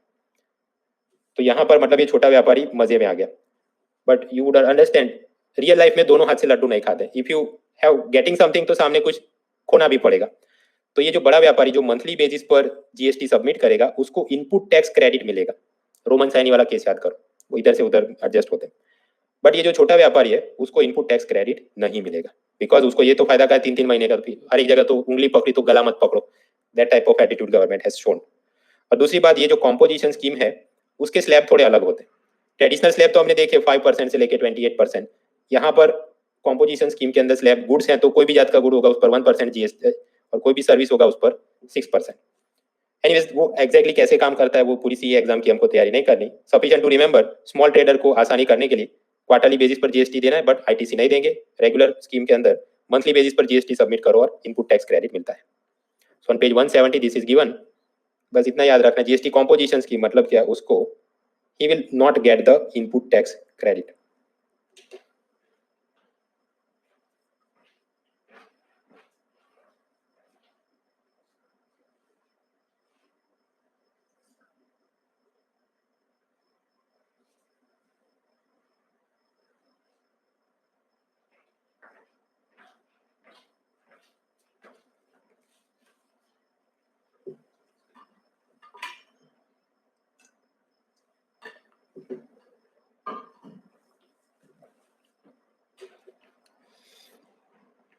So this is done. मैंने आपको आगे भी बताया था, ये state commercial tax inspector, then assistant commissioner in state commercial department, या बहुत खींच के सपोज कुछ लोग ऐसे होते हैं जो यूपीएससी के अंदर आईआरएस को बहुत आगे प्रेफरेंस देते हैं। Usually the preference most people give is like this कि आईएएस देंगे, फिर आईपीएस, फिर आईएफएस, बट कुछ ऐसे भी होते हैं जो आईएएस के बाद सीधा आईआरएस देते हैं। तो ऐसी परिस्थिति में इन केस ऑफ इंटरव्यू दे में ask you little more deeper towards the GST, तो तभी आराम से और सोच विचार करके देखना है। Otherwise as far as the MCQ prelim is concern, इतना भी जान लिया वो मोर देन सफिशिएंट है। ये भी अलग स्लैब होता है, इतना भी जानने की बहुत जरूरत नहीं। सो प्रिपेयर डीप में करना है या शैलो करना है accordingly. Another similar concept is tax collected at source. ये क्या है? सपोज आपने अमेजोन से मोबाइल खरीदा 10,000 रुपए का, तो उस पर 18% जीएसटी अब लगता है, और वो सारा पैसा आप अमेजोन में 10,000 प्लस 18% जीएसटी दे रहे हैं। और आप जानते हैं अमेजोन मतलब वो बेसिकली सब चीजें खुद नहीं सेल करता, वो बहुत सारे तो मर्चेंट होते हैं जो अपना प्रोडक्ट लिस्ट करते हैं, then they are delivering the things. तो जो मर्चेंट जिसने असल में आपको मोबाइल डिलीवर किया उसको अमेजोन कितना पैसा देगा? सब 9,900 रुपीज प्लस 18% जीएसटी। मतलब कि देखिए 10,000 आपने दिए, बट ये अमेजोन ने ये मर्चेंट को 100 रुपए कम क्यों दिए? वो इसलिए कम दिए बिकॉज गवर्नमेंट ने बोला है कि 1% टैक्स कलेक्टेड एट सोर्स यानी टीसीएस, 1% टैक्स उसने कलेक्ट कर लिया 100 रुपए, और वो जीएसटीएन पोर्टल में अपलोड करेगा। यानी कि ये जो मर्चेंट था उसने अपना वो 100 रुपया अनलॉक करने के लिए जाकर जीएसटीएन पोर्टल में उसने भी सारे डॉक्यूमेंट और टैक्स और वो सब डिपॉजिट करना होगा, ये 18% वाला। और अमेजोन ने भी आदमी का पान कार्ड नंबर लिया होगा, वो भी इधर सब डेटा होगा, and then collectively they will find out. तो टैक्स इवेजन, टैक्स अवॉइडेंस को रोकने के लिए in e commerce companies they have implemented this. अब कुछ ये मैंने आपको सरल करने के लिए ऐसा बताया कि 10,000 से सीधा 100 रुपया। इन बिटवीन अमेजोन का भी कुछ कमीशन होगा, प्रोडक्ट लिस्ट करवा रहा है तो फ्रॉम द सेलर, बट वो सब क्या क्यों कैसे का हमको पीएचडी करने का कोई लाभ नहीं। Sufficient to remember, e commerce site वालों को कुछ पैसा टैक्स का कट करके इधर देना होता है, so that tax evasion becomes difficult for the particular merchant. GST is an indirect tax, तो यानी कि बायर वो देता है सेलर को और सेलर ने जाकर गवर्नमेंट में डिपॉजिट करना है। Now that is the system. आपने ओके मोबाइल लिया, जीएसटी का पैसा जाकर वो सेलर ने जीएसटी पोर्टल में अपलोड करना है। बट इन सम केसेस जो सेलर है वो जीएसटी में रजिस्टर्ड नहीं होगा। फॉर एग्जाम्पल, कोई ऐसा सुपर क्लब है या रिजॉर्ट है या फिर कोई हॉर्स रेस की बैटिंग की क्लब है, घोड़ों की सट्टे लगाने वाली, तो उन्होंने भी घोड़े तो खरीदने होंगे रेस के। तो ऐसा जो बायर होगा, suppose he is buying the घोड़ा फॉर 50 लाख रुपीज, और सपोज उसने फार्मर से वो पर्टिकुलर रेस का घोड़ा खरीदा, तो ये सेलर मतलब फार्मर वो तो जीएसटी पोर्टल में रजिस्टर नहीं होगा। So in that case what will happen, buyer खुद मतलब ये रेस घोड़ा खरीदने वाला वो आदमी, उसने जो चीज खरीदी है उस पर वो जीएसटी जाकर खुद से गवर्नमेंट में जमा करेगा। वो जो सिस्टम है उसको बोला जाता है रिवर्स चार्ज मैकेनिज्म, विपरीत प्रभार व्यवस्था। अगेन हाउ दैट वर्क्स वो उसकी भी सीए और पीएचडी हमें बहुत काम की नहीं। मैक्सिमम खींच के वर्ड एसोसिएशन ये कि reverse charge mechanism associated with what, the answer is GST. Beyond that और ज्यादा समझने की जरूरत नहीं। Another similar concept is E way bill system. Suppose आप 50,000 रुपया उससे ज्यादा का सामान, टेलीविजन, फ्रिज, मोबाइल, कुछ गाड़ी में भर के, शिप में भर के, एरोप्लेन में भर के विद इन अ स्टेट मतलब इंट्रा स्टेट या वन स्टेट टू अनदर, एक स्टेट से दूसरे स्टेट में ले जा रहे हैं, तो वो जो भी truck, transport, cargo, shipping company है, उन्होंने जीएसटीएन वेब पोर्टल में जाकर या उसकी ऐप या उसको एसएमएस करके एक ई वे बिल जनरेट करना होता है।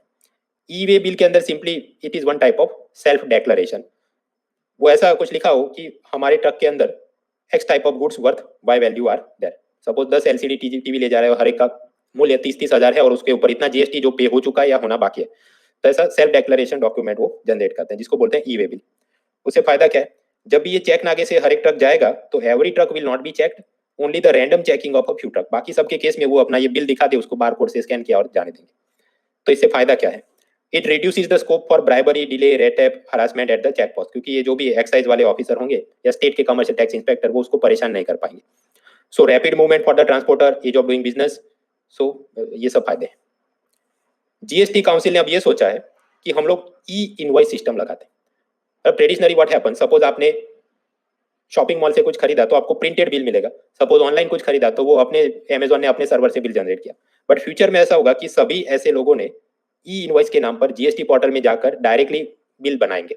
तो उसी के अंदर सब कुछ लिख दिया होगा, इतने किलोमीटर ट्रांसपोर्ट करना है, so this much E way bill is return. तो अलग से फिर सेपरेटली ई वे बिल बनाने की जरूरत नहीं होगी, बिल के अंदर ट्रेडिशनल इनवॉइस में ही वो सब आ जाएगा। सो बस that much information here also sufficient. So GST के मिसेलेनियस कंसेप्ट के अंदर reverse charge mechanism, tax collection at source, e way bill system देखा। नाउ जीएसटी के miscellaneous organisation apart from GST council. GST council तो हमने देख लिया, union government के कुछ ऑफिसर रिप्रेजेंटेटिव्स हैं, स्टेट गवर्नमेंट के रिप्रेजेंटेटिव्स हैं, उसके अलावा और कोई ऑर्गेनाइजेशन है कि नहीं। ये जीएसटी काउंसिल के अंदर यूनियन स्टेट के collectively all the people are sitting, but day to day basis पर मिल नहीं सकते, और बहुत सारे इशू ऐसे हैं जिसमें कमिटी बनानी पड़ती, जैसे रियल एस्टेट सेक्टर पे लगने वाला जीएसटी, उसमें और क्या सुधार कर सकते हैं। तो जीएसटी काउंसिल ने नितिन पटेल हुई the deputy CM of Gujarat, उसकी एक कमिटी बनाई, उसको बोला जाता है ग्रुप ऑफ मिनिस्टर्स, मंत्रियों का समूह। So he will do some study, investigation and submit the report and then GST council will take decision. उसी प्रकार बिहार के डेप्यूटी सीएम सुशील मोदी की कुछ और बनाई गई कमिटीज। हर एक का नाम और पर्पज याद रखने की जरूरत नहीं, but it is for illustration, उदाहरण के लिए कि ऐसी चीज भी होती है। Group of minister to study particular topic, एक प्रकार की समिति।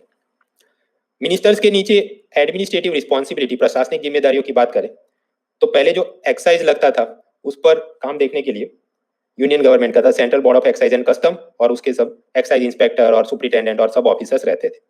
अब वो लोग क्या काम करते हैं, now they look after the GST and custom duty matter, और उनका रिक्रूटमेंट कौन करता है, यूपीएससी, और वो इंस्पेक्टर का रिक्रूटमेंट स्टाफ सिलेक्शन कमीशन। नीचे स्टेट गवर्नमेंट में उनके कमर्शियल टैक्स डिपार्टमेंट या वैट डिपार्टमेंट रहते थे, और उनका रिक्रूटमेंट उनकी स्टेट पीसीएस करता था।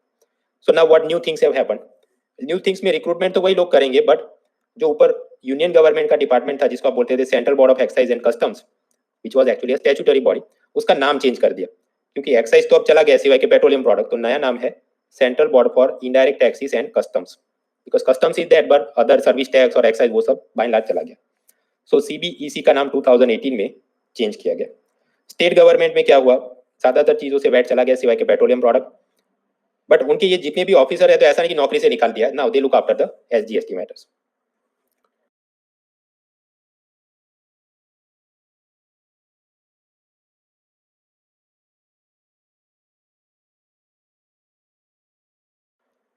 So okay, the previous officers, previously recruited officers, वो अब जीएसटी का काम देखते हैं। तो फिर एडमिनिस्ट्रेटिव रिस्पॉन्सिबिलिटी का विभाजन कैसे होगा, बड़े व्यापारी का सुपरविजन या उसकी फाइल चेक कौन करेगा या कौन रेड करेगा, किसके कितने पावर होंगे, तो आपस में उन्होंने डिस्ट्रीब्यूट किया कि डिपेंड्स, अगर इतने करोड़ का टर्नओवर होगा तो उसकी इतने परसेंट फाइल यूनियन वाले देखेंगे और इतने परसेंट फाइल स्टेट वाले देखेंगे। बट वो पूरी टेबल हमको समझने की जरूरत नहीं। पॉइंट इज, सभी जीएसटी सप्लायर्स या ऑडिटर्स उनका सिर्फ सीबीआईसी ऑफिशियल इंस्पेक्शन करते हैं नहीं, बहुत सारा काम स्टेट गवर्नमेंट के जो पहले वैट वाले इंस्पेक्टर और कमिश्नर थे, now they look after many of something. आपस में उन्होंने एडमिनिस्ट्रेटिव रिस्पॉन्सिबिलिटी डिवाइड करी। नेक्स्ट ऑर्गेनाइजेशन के अंदर एक स्टैट्यूटरी बॉडी है, national anti profiteering authority. Profiteering मतलब मुनाफाखोरी, एंटी मतलब उसको निरोध करना, रोकना, उसका प्राधिकरण। हमने पढ़ा कि जीएसटी आने पर कास्केडिंग इफेक्ट चला गया है, क्योंकि आपने जो पहले स्टेज पर रॉ मटेरियल के लिए जितना पैसा खर्च किया, या ये डोमिनो या हिंदुस्तान रीवर ने न्यूज़पेपर में, टीवी में एडवर्टाइजमेंट दिया, उसमें उन्होंने जितना टैक्स पे किया होगा उस सारा का तो उसको इनपुट टैक्स क्रेडिट मिलता है। So in that case it is desirable कि वो जब अपना पिज्जा बेच रहा है तो उसने प्रोडक्ट का प्राइस भी थोड़ा कम करना चाहिए। मतलब कंपेयर टू जो एक्साइज प्लस वेट वाला सिस्टम था, उसके बदले अब जीएसटी है, so now you are getting all this input tax credit. तो पहले मान लो 100 रुपए का पिज्जा था, तो at least you should sell it for 95 rupees और समथिंग। बट ऐसा नहीं होता है। ये सभी, नेस्ले देख लो, डोमिनो देख लो, हिंदुस्तान यूनिलीवर देख लो, पाया गया कि उन लोगों ने ये जो बेनिफिट्स थे वो कस्टमर्स को पास ऑन नहीं किए। कुछ बदमाश कंपनियां जीएसटी का, आईटीसी का लाभ नीचे पास नहीं कर रही, चीजों को सस्ता नहीं कर रही, तो उनको सबक सिखाने के लिए ये वाली अथॉरिटी बनाई गई। So that is national anti profiteering authority. Union government ने central goods and services tax 2017 में इसको बनाया है। So anyone can complain to the body, और ये खुद से भी संज्ञान में लेके सुओ मोटो एक्शन भी ले सकता है। And depending on the case, suppose सामान सस्ता नहीं किया तो इसकी सजा मिलेगी। सजा ऐसे मिल सकती है, डोमिनो को बोल सकते हैं कि आप कस्टमर का बिल का पैसा रिफंड करो। अगर वो 100 कस्टमर के साथ ऐसा कर रहा है तो पेनल्टी लगाएगा। सपोज बहुत बदमाशी कर रहा है तो फिर उसका रजिस्ट्रेशन भी कैंसिल हो सकता है। उस पर अपील में जाना है तो हाई कोर्ट के ऊपर supreme court. Now originally it was plan that ये अथॉरिटी जब बनी 2017 में, उसको 2 साल के बाद समाप्त कर देंगे। इट वाज प्रिज्यूम के विद इन 2 इयर्स जितने बदमाश होंगे उनको सबक मिल जाएगा, and then everyone become Harishchandra, सिवाय कि जीएसटी काउंसिल उसको रिन्यू करे। तो 2019 में जीएसटी काउंसिल की मीटिंग होती है, दे डिसाइडेड अभी सब लोग राजा हरिश्चंद्र नहीं हुए हैं, so it is renewed for 2 more years। तो again for the next 2 years also this authority will continue to function. और ये जो उदाहरण, ये सभी लोग ऐसे हैं जिस पर असल में इन लोगों ने पेनल्टी लगाई है। अनदर प्रॉब्लम, हमने पढ़ा कि पास्चुराइज मिल्क या फ्रेश मिल्क हो, दोनों ही केस में जीएसटी लगता है 0। और वैसे मैंने आपको पढ़ाया नहीं, बट डायबिटिक फूड सप्लीमेंट्स जैसे वो शुगर फ्री के क्यूब और वो सब आता है, उस पर लगता है 12% GST. Now observe this particular bottle. ये अमूल ने कैमल मिल्क प्रोडक्ट लॉन्च किया है, ऊंट का दूध, और उस पर उन्होंने लेबल पे ऐसा लिखा है, camel milk is easy to digest, it is high in insulin like protein and therefore beneficial for the diabetic person. So now there is a challenge, इसको पास्चुराइज मिल्क गिनोगे तो 0% जीएसटी लगेगा। बट अगर आप इसको ऐसा भी सोच सकते हैं कि ये तो डायबिटिक पर्सन का फूड सप्लीमेंट है, so then government should demand 12%। So what should Amul as a company do, 0% करे या 12%? If they go and ask the particular GST officers, तो वो ऐसा ही मन्नी राम जैसा करेंगे। They will not say anything, वो कुछ हाँ भी नहीं बोलेंगे और ना भी नहीं बोलेंगे, कि इनको पहले बिक्री करने दो, फिर सपोज 100-200 करोड़ का कर दिया, उसके बाद जाके परेशान करेंगे, no no you have to take 12%, क्यों नहीं लिया, लाओ हमको ब्राइब में 10 करोड़ दे दो। So that is the type of attitude this tax officials have. Therefore in this GST again there is a statutory body जिसका नाम है अथॉरिटी फॉर एडवांस रूलिंग। उसका ऑब्जेक्टिव क्या है? कंपनी जब भी कोई नए प्रोडक्ट लॉन्च करता है, कुछ बार उनको डाउट होता है, जैसा अमूल को डाउट हुआ 0% है कि 12% लो, सो दे ऑलवेज फियर कि बाद में कुछ रेड या लिटिगेशन यानी मुकदमेबाजी ना हो जाए।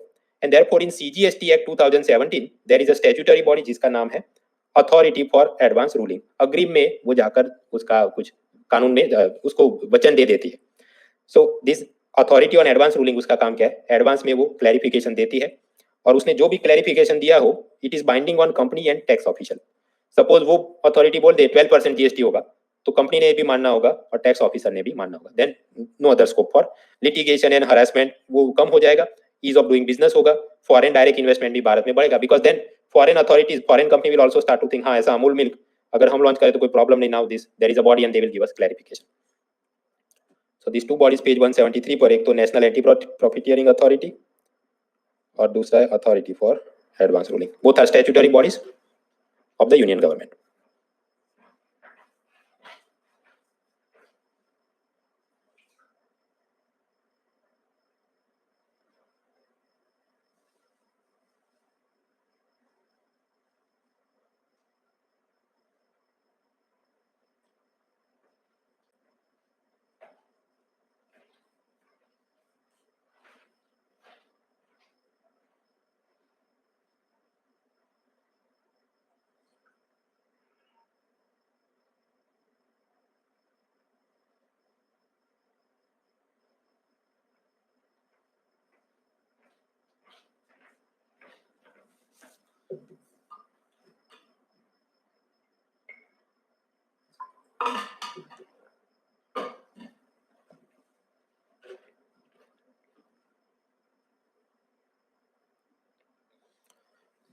मैग्नीफाइंग ग्लास वाला आदमी मतलब सम टाइप ऑफ अथॉरिटी।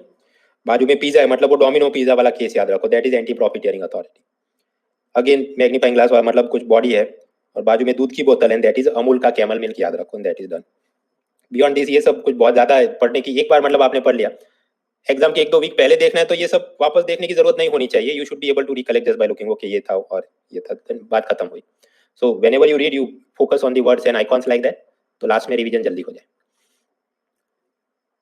जीएसटी के अंदर जो भी काम करना है उसके लिए एक वेबसाइट है जिसका नाम है गुड्स एंड सर्विसेज टैक्स की वेबसाइट। उसको चलाने वाली जो कंपनी है उसका नाम है जीएसटीएन नेटवर्क, और ये company not for profit company के रूप में कंपनीज एक्ट में रजिस्टर हुई, मुनाफा रहित company. So who exactly is the owner of this GSTN network company? Originally यहाँ पर यूनियन गवर्नमेंट 24%, बाकी सब स्टेट्स वो 24%, 24.5, and then 51% was in the hands of HDFC, ICICI, national stock exchange, LIC housing finance, ये सब करके उन्होंने बनाया था। But ultimately government decided somewhere in 2018 and onwards कि ऐसा नहीं होना चाहिए। ये जो नॉन गवर्नमेंट टाइप की फाइनेंशियल इंस्टीट्यूशंस है, HDFC, ICICI वगैरह, उनकी जितनी भी शेयर होल्डिंग है उन्होंने इधर सेल कर देनी होगी। So future ownership is going to be like this, union government 50%, state government 50%, और ये LIC, HDFC इनके पास कितना 0-0। सो दैट इज देयर, इतना याद करना है। अब उसमें भी आपको प्रश्न अंदर तो हो सकता है कि ये जो आप बोल रहे हैं नीचे स्टेट गवर्नमेंट का भी 50% ओनरशिप, तो उसमें कौन से स्टेट को सबसे ज्यादा परसेंटेज ओनरशिप मिला है, वो सब फॉर्मूला और वो सब डिसाइड किया, but that is not important for our purpose, so the matter stops there. ये जीएसटीएन नेटवर्क लिमिटेड कंपनी का काम क्या है? पहला तो काम है जीएसटी ऑनलाइन पोर्टल को चलाना, लेकिन उसमें भी बार बार सर्वर क्रैश होता है। सो बैकएंड में असल में ये जो सर्वर बना है जीएसटीएन, वो इन्फोसिस कंपनी ने बनाया, they have help developing this portal. तो अभी नंदन नीलेकानी को भी जीएसटीएन नेटवर्क कंपनी के ऑफिसर्स ने बुलाया और धमकाया कि इसको ठीक करवाए, बार बार कंट्रोल आर प्रेस करते हैं तो भी ये पेज रिफ्रेश नहीं होता है, so fix that thing. Anyway, so that is GSTN. सभी सप्लायर ने यहाँ पर ये पोर्टल में रजिस्टर करना होता है, उन्होंने वहां पर जीएसटी ऑनलाइन वो पे कर सकते हैं, उस पर इनपुट टैक्स क्रेडिट मिलता है, ई वे बिल जनरेट कर सकते हैं वगैरह वगैरह। So on the supplier side, okay, this businessman will see this portal, but उसका बिग डेटा एनालिटिक्स करके वो टैक्स ऑफिसर्स को भी दिखाता है कितने लोगों ने इतना टैक्स भरा है, इसको नोटिस इशू करना है, डेटा माइनिंग करना है, जस्ट दे गिव कमांड और उन सबको वो कर सकते हैं। So okay, for GST we have a portal जो जीएसटीएन नेटवर्क कंपनी चलाती है और बैकएंड में इन्फोसिस वालों ने डेवलप किया है। इसके अलावा भी कुछ पोर्टल और चलते थे। एक जमाने में ACES पोर्टल चलता था जिसका काम था एक्साइज और सर्विस टैक्स ऑनलाइन डिपॉजिट करना। सर्विस टैक्स तो जीएसटी आने पर चला गया, but excise duty still continuing, याद करो, पेट्रोल डीजल और कुछ प्रोडक्ट पे, तो वो प्रोडक्ट भी चल रहा है, वो पोर्टल भी चल रहा है। कस्टम्स ड्यूटी याद करो, वो तो जीएसटी आने पर भी कंटिन्यूड है, तो उसमें जो भी इंपोर्ट एक्सपोर्ट पर कस्टम ड्यूटी पे करनी है उसका स्विफ्ट पोर्टल अलग से चल रहा है। सो दैट इज ये एक पोर्टल, ये दूसरा पोर्टल और ये तीसरा पोर्टल, तो आपस में इनका तालमेल होना चाहिए, right, streamlining of this portals. क्योंकि अगर एक जगह किसी ने कम ज्यादा टैक्स पे किया तो इधर डेटा शेयर हो जाए तो then you can find some type of tax evasion. So therefore in 2016 CBIC, central board of indirect tax and custom, उन्होंने तय किया प्रोजेक्ट सक्षम लॉन्च करते हैं। सक्षम का ऑब्जेक्टिव क्या है? ये तीनों पोर्टल की सब प्रोसेस है या डेटा है उसका बैकएंड में आपस में स्ट्रीमलाइन कर देना ताकि ठीक में काम हो सके। जस्ट लाइक गूगल प्लस, वो उसका फेसबुक जैसा पोर्टल था, देन जीमेल है, फिर गूगल टॉक्स है, तो आपस में सब कुछ बराबर चले, ऐसा जो भी टेक्निकल अपग्रेड करना था। सेपरेटली 2018 में भारतीय रेल, इंडियन रेलवेज ने प्रोजेक्ट सक्षम लॉन्च किया, बट उसका ऑब्जेक्टिव अलग था। वो सब रेलवे एम्प्लॉय की training for the railway related services, उनकी तालीम और क्षमता वर्धन के लिए हो रहा था। सम अदर मिसलेनियस कंसेप्ट एक दो देखते हैं फिर ब्रेक लेते हैं। आगे याद करो, Gandhinagar bank branch of SBI, तो वो तो दिल्ली में भी हो सकते हैं, गुजरात में भी हो सकते हैं, उड़ीसा में भी गांधीनगर नाम की जगह तो तीनों जगह पर है। So how to identify that? उसके लिए IFSC कोड होता है, हर एक ब्रांच का कोड अलग होता है। अगर आप शेयर बॉन्ड खरीदते हैं तो उसका भी अलग से ISIN कोड अलग होता है। तो अगर जीएसटी नाम की चीज है तो उसमें जितने भी प्रोडक्ट्स या सर्विसेज है उसके भी कुछ कोड होने चाहिए, right? So for example when you से कोचिंग एज अ सर्विस, तो उसका सर्विस अकाउंटिंग कोड नंबर होता है ये वाला, दिस, और उस पर कितना लगता है GST 18%। So how does this help? जो भी अकाउंटिंग सॉफ्टवेयर बनाए हैं या ऐसे बार कोड रीडर बनाए हो उसमें सब वो डेटा फीड करते हैं। So simply they scan the thing और उस पर इतना तो बिल बना सकते हैं ऑनलाइन पोर्टल में, उसका क्रॉस चेकिंग हो सकता है, इट हेल्प्स। तो सर्विसेज पे होता है सर्विस अकाउंटिंग कोड, यानी ऐसे। सिमिलरली अगर गुड्स हैं उस पर भी अलग अलग टैक्स लगाने हैं तो उसके लिए हार्मोनाइज सिस्टम ऑफ नॉमेनक्लेचर यानी HSN कोड, जो कि वर्ल्ड कस्टम ऑर्गेनाइजेशन ने बनाया। फॉर एग्जांपल जर्दा सेंटेड टोबैको, तो उस पर ये वाला कोड है, तो अगर बार कोड में वो स्कैन हुआ तो बोलेगा 28% जीएसटी। वैसे कुछ काम का नहीं, बट अभी गवर्नमेंट ने ये डिसाइड किया है कि भारत में अगर बिना HSN कोड वाली कोई चीज इंपोर्ट होगी तो उस पर एडिशनल टैक्स सरकार लगाएगी, कस्टम GST जो भी लगते होंगे थोड़े और बढ़ा देंगे। Why this? क्योंकि सपोज कोई ऐसी प्रोडक्ट है जिस पर ज्यादा टैक्स लगना चाहिए बट वो आदमी कोड ही आपको नहीं बताता, तो कंप्यूटर सिस्टम में वो पकड़ नहीं सकता, so then it becomes helps in smuggling and tax evasion. तो ये गवर्नमेंट धीरे धीरे कंपलसरी कर रही है। So it helps in accounting, billing, digitisation, surveillance, big data analytics and other things. Next is PAN and other things, but I think let us take a break for 5 minutes.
मित्रों आपने Unacademy के अंदर subscription लिया है, so you must have some user name and password, so accordingly you log in and you avail all this services.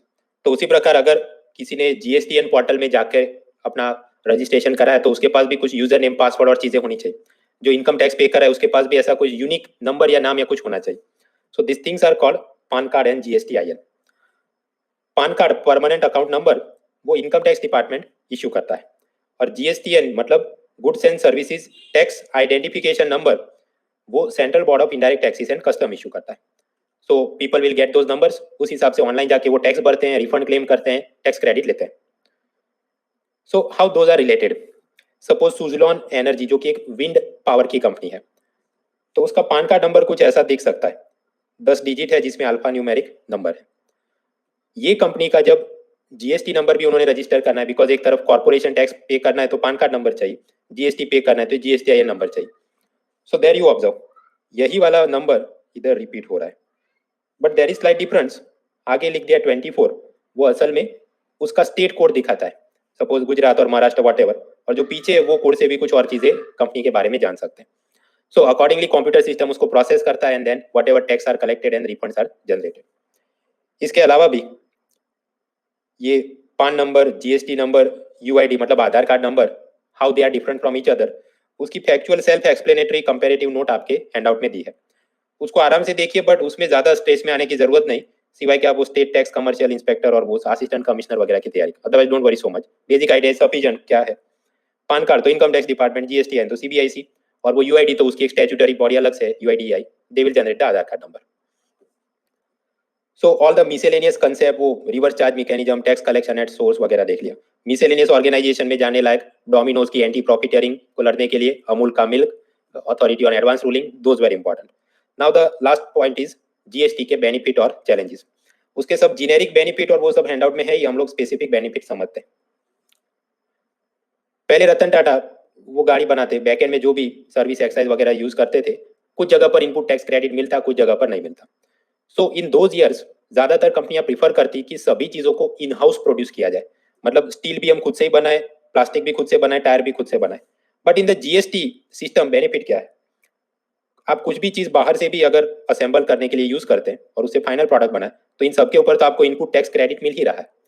So then Ratan Tata will think why should I take all the headache of producing everything in house, ये rubber और tyre और plastic और ये सब मुझे बनाने की जरूरत नहीं, वो मैं सब कॉन्ट्रैक्टिंग में या आउटसोर्सिंग में कोई माइक्रो स्मॉल मीडियम एंटरप्राइज या थर्ड पार्टी फ्रीलांसर को दे देता हूँ। इससे फायदा क्या है, नए लोगों को, नए माइक्रो स्मॉल मीडियम एंटरप्राइज को जॉब्स मिलते हैं, बिजनेस ऑर्डर मिलते हैं। So it helps in the growth of economy.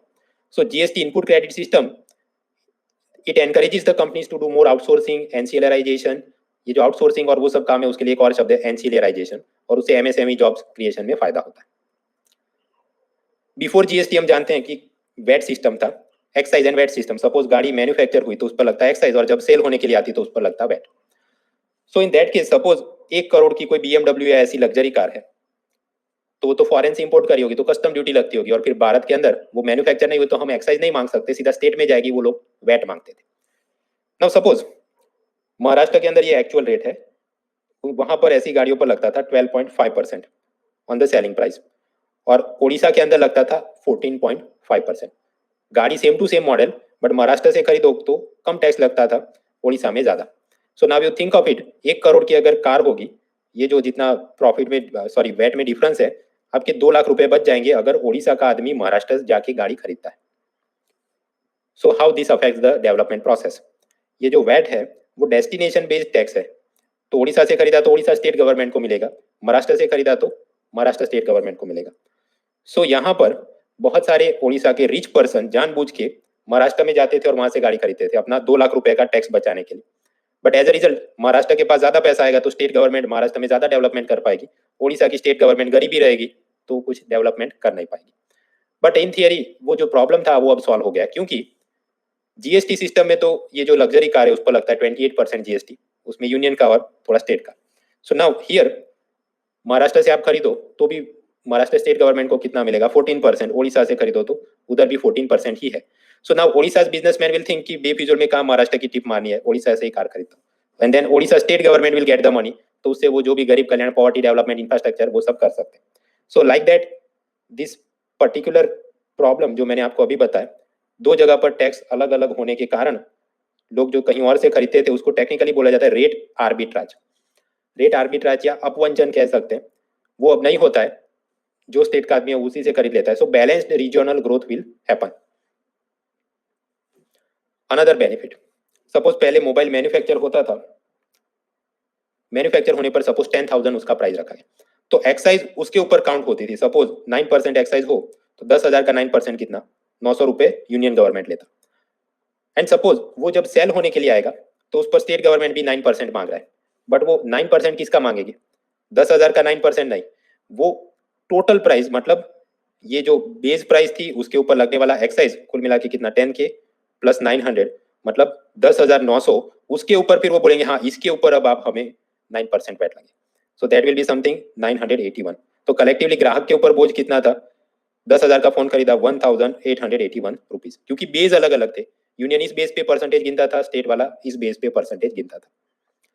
But in case of GST same base पे दोनों ही परसेंट कैलकुलेट होते हैं। तो अगर मोबाइल का मूल्य 10,000 तो उसका 9% सीजीएसटी और उसका 9% एसजीएसटी, तो दोनों ही लोग 900 रुपए मांग रहे हैं। तो अल्टीमेटली प्राइस क्या हुआ, प्राइस के ऊपर 1,800 रुपए देने, यानी ग्राहक को पहले ज्यादा टैक्स पे करना पड़ता था, अब उस पर बोझ थोड़ा कम हो रहा है। So because of the same base computation, ये सेम जो बेस है उस पर ही दोनों ही परसेंटेज कैलकुलेट किए, कस्टमर पर टैक्स का बोझ कम होता है। So how that is beneficial, bill से लोग खरीदना पसंद करेंगे, ऑफकोर्स सस्ते में मिल रहा है। सो यूनियन गवर्नमेंट और स्टेट गवर्नमेंट पहले से थोड़ा शायद कम कमाए, but over the period of time people will buy more products, तो क्वांटिटेटिवली उनको ज्यादा पैसा मिल जाएगा। ये सबके अंदर से 2017 प्रीलिम में एक प्रश्न पूछा गया। I give you 1 minute 20 seconds।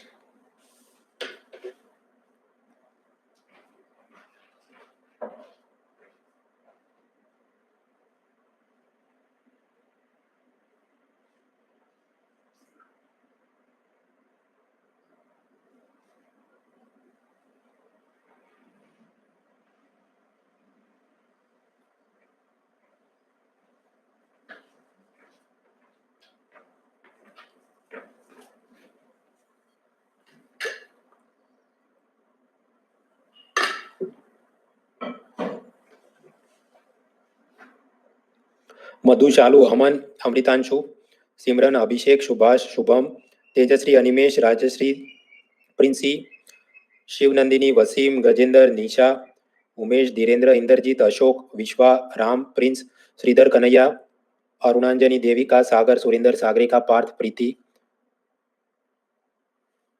मुसाइब, Naveen, then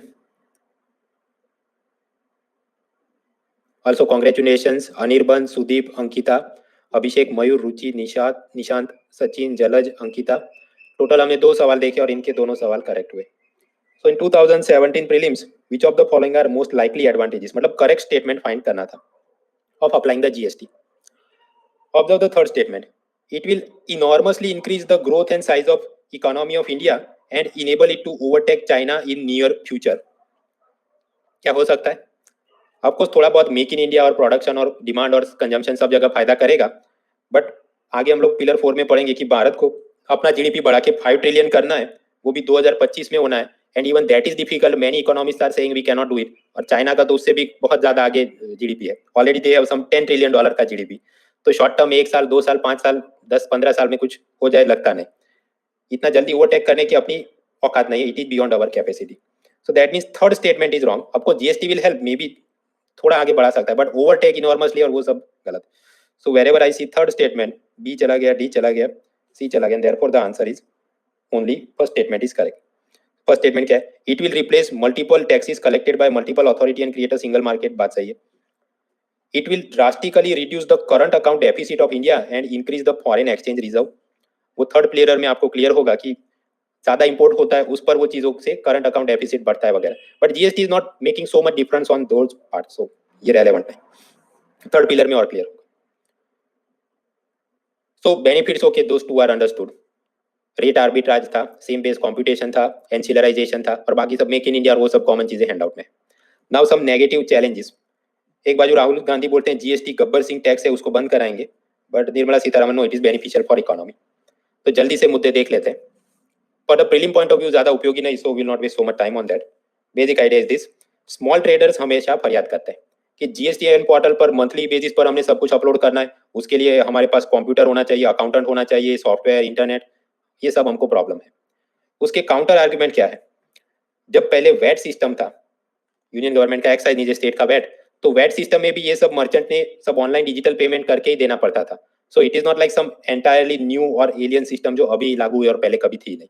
so they had to do it. Second, अगर कोई स्मॉल ट्रेडर को प्रॉब्लम है कि 30 डेज पर वो सब नहीं कर सकता, तो उनके लिए जीएसटी कॉम्पोजिशन स्कीम है जहां पर वो क्वार्टरली बेसिस पर मतलब 3-3 महीने पर चीजों को अपलोड कर सकते हैं। सो दैट इज दैट। और जहां तक कि हमारे पास सॉफ्टवेयर और एक्सेल और वो सब नहीं है, तो जीएसटीएन पोर्टल पर कुछ फ्री अकाउंटिंग सॉफ्टवेयर भी सरकार ने अपलोड करा है, उसको डाउनलोड करके आप यूज कर सकते हैं। तो ये ऐसी बात है जैसे माइक्रोसॉफ्ट वर्ड नहीं तो गूगल डॉक्स में आप कर सकते हैं, like that they have provided some software. Another criticism is GSTN server बार बार क्रैश हो जाता है। इसके चलते ट्रेडर उसको हर महीने की सपोज 20 तारीख को टैक्स का पैसा देना हो तो वो अपलोड नहीं कर पाता, बिकॉज ही विल या तो वो लॉग इन नहीं कर पाएगा या फिर बैंक के साथ वो कनेक्ट नहीं करेगा एंड सो ऑन। और आप अगर डेडलाइन पर पैसा सबमिट नहीं करते तो पेनल्टी लेट फी लग सकती है। जस्ट लाइक कि कंट्रोल आर प्रेस करो बट फिर भी अनअकैडमी का ये कनेक्ट नहीं हो तो उसकी क्या दवा है। So therefore what is the counter argument to this, GST council ने लेट फी जो पहले लगती थी थोड़ी कम कर दी, अज्यूमिंग कि हाँ हर महीने 20 तारीख को बहुत सारे लोग आ जाते हैं तो सर्वर क्रैश होता है। और ये जो जीएसटीएन पोर्टल है जो कि इन्फोसिस कंपनी ने बनाया है, पहले उनके ऑफिशियल्स को बोला गया सर्वर को आप ठीक करो, बैंडविड्थ और वो सब करो, but still it was not solve. तो अभी नंदन नीलेकानी को रूबरू बुला के धमकाया गया है एज पर द न्यूज़पेपर्स कि यार तुम ठीक कराओ, क्यों नहीं हो रहा है। सो टेक्निकल अपग्रेड सब सर्वर में डाल रहे हैं, so in future it will crash less often. Another challenge, बहुत सारे रेट और स्लैब यहाँ पर बेफिजुल में है। उसका क्या कारण, हमने देखा कि यूनियन गवर्नमेंट उसके जो टैक्सेस थे उसमें एक्साइज को रद्द कर दिया सिवाय के पेट्रोल डीजल की बात करें, custom is continued, state government को बोला आपका वैट चला जाएगा। तो अगर ऐसा कुछ खेल हो रहा है तो ऑब्वियसली उनकी टैक्स कलेक्शन इनकम कम होगी। तो पहले जितनी ही रहे फॉर दैट पर्पज हमने जीएसटी कितना लेना चाहिए। फॉर एग्जाम्पल सपोज पहले 15% सर्विस टैक्स लगता था, उसको हमने बंद कर दिया, बोला कोचिंग क्लास पे लगेगा जीएसटी। तो जीएसटी कितना रहना चाहिए ताकि यूनियन गवर्नमेंट और स्टेट गवर्नमेंट को प्रोपोर्शनली ठीक ठीक मिले, बिकॉज इन बिटवीन उसको इनपुट टैक्स क्रेडिट भी देना है तो हो सकता है टोटल अमाउंट सरकार के पास नहीं आए। So overall they decided okay इस पर 18% जीएसटी होना चाहिए। तो ऐसा जो सोच विचार करके जीएसटी मांगा जाता है उसको बोला जाता है revenue neutral rate. Revenue neutral rate basic idea ये है कि पहले आपको सपोज गवर्नमेंट को 100 रुपए मिलते थे तो अब भी 100 रुपए मिले, ऐसा करने के लिए परसेंटेज वाइज जीएसटी कितना कम या ज्यादा होना चाहिए, that is called revenue neutral rate. तो ये रेवेन्यू न्यूट्रल रेट हमारे भारत में हमने कौन कौन से लिए, 5%, 12%, 18%, 28%। आपको डायमंड और उस सब के अंदर थोड़ा कम लगता है, बट मैंने आपको बताया वो एक्सेप्शनल केस है, so we need not worry about them. बाकी जो मेन प्राइमरी स्लैब तो यही है। So that is because of that reason, एक तो बेफिजुल में बहुत सारे स्लैब्स हैं। भारत की majority of the items they are in the 18% GST slab. Electronics का सामान देखो, बिस्किट देखो या कुछ भी, by and large most of the things 18% GST लगता है। हमने आगे पढ़ा था indirect taxes are regressive in nature, वो बाइसिकल का केस याद करो, गरीब आदमी की इनकम का ज्यादा पोर्शन इसमें चला जाता है and therefore they harm the purchasing power of the poor families. उसके विपरीत अगर सिंगापुर में देखो, उनका सिर्फ एक ही स्लैब है 7%, ऑस्ट्रेलिया के अंदर सिर्फ एक ही स्लैब है 10%। तो सोचो उनकी जो स्टेट सर्विस और यूपीएससी में तैयारी करते होंगे उनको कितनी आसानी होगी, इतना तो याद भी नहीं करना होता, सिंपली रिमेंबर क्या जीएसटी 7%, क्या 10%। So therefore we need to have less amount of this thing ताकि इकोनॉमी और ग्रो कर सके, बट ये कर नहीं रहे हैं। नेक्स्ट, पेट्रोल, डीजल, इलेक्ट्रिसिटी, इन पर जीएसटी नहीं लगता। पेट्रोल डीजल पर लगता है एक्साइज वैट, इलेक्ट्रिसिटी पर लगती है इलेक्ट्रिसिटी ड्यूटी। यानी कि ये सब चीजें भी बिजनेसमैन यूज तो करता होगा। अगर आपने कुछ मैन्युफैक्चर किया उसको ट्रांसपोर्ट कर रहे हैं तो उसमें पेट्रोल डीजल यूज कर रहे हो, बट उसका कोई इनपुट टैक्स क्रेडिट आपको जीएसटी में मिल नहीं सकता। भाई बिकॉज वो एक्साइज वैट वो अलग चीज है, ये जीएसटी अलग चीज है। So as a result businessman they are not fully benefiting from the GST thing until petrol diesel पर जब तक जीएसटी नहीं लगे उनको ये लाभ नहीं मिलेगा। Another issue is global market में क्रूड ऑयल के प्राइस जब गिरना शुरू हो जाए जैसा कि अभी हो रहा है, तो सपोज वहां पर $100 की जगह पर $12 में ऑयल बिक रहा हो, तो क्या भारत में 70 रुपी का पेट्रोल है वो सस्ता हो गया 50 रुपी होगा? ऐसा तो कभी होता नहीं भाई, बिकॉज गवर्नमेंट प्रोपोर्शनेटली अपनी एक्साइज और वैट बढ़ा देती है so that they get quantitatively more money. और उनको बस ऐसा समझ में आ गया कि हाँ पब्लिक को तो आदत है 70 रुपी पे करने की, तो वो उनको खुश क्यों करने दें।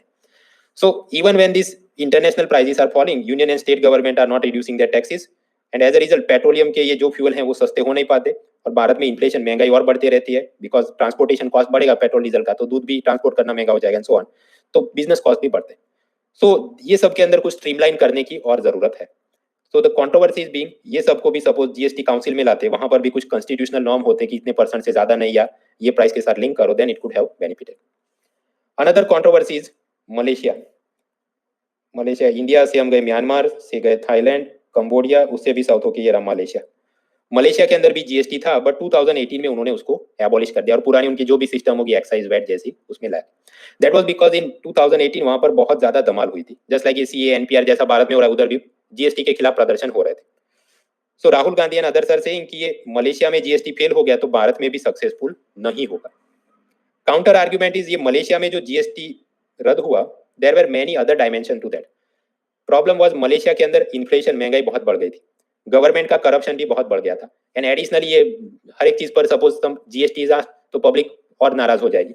तो जीएसटी मतलब वो बलि का बकरा या स्केपगोट बना के पब्लिक को खुश करने के लिए उन्होंने अल्टीमेटली उसको हटा दिया। ऑपोजिशन ने बहुत ये हंगामा किया था, GST is bad for economy and everything.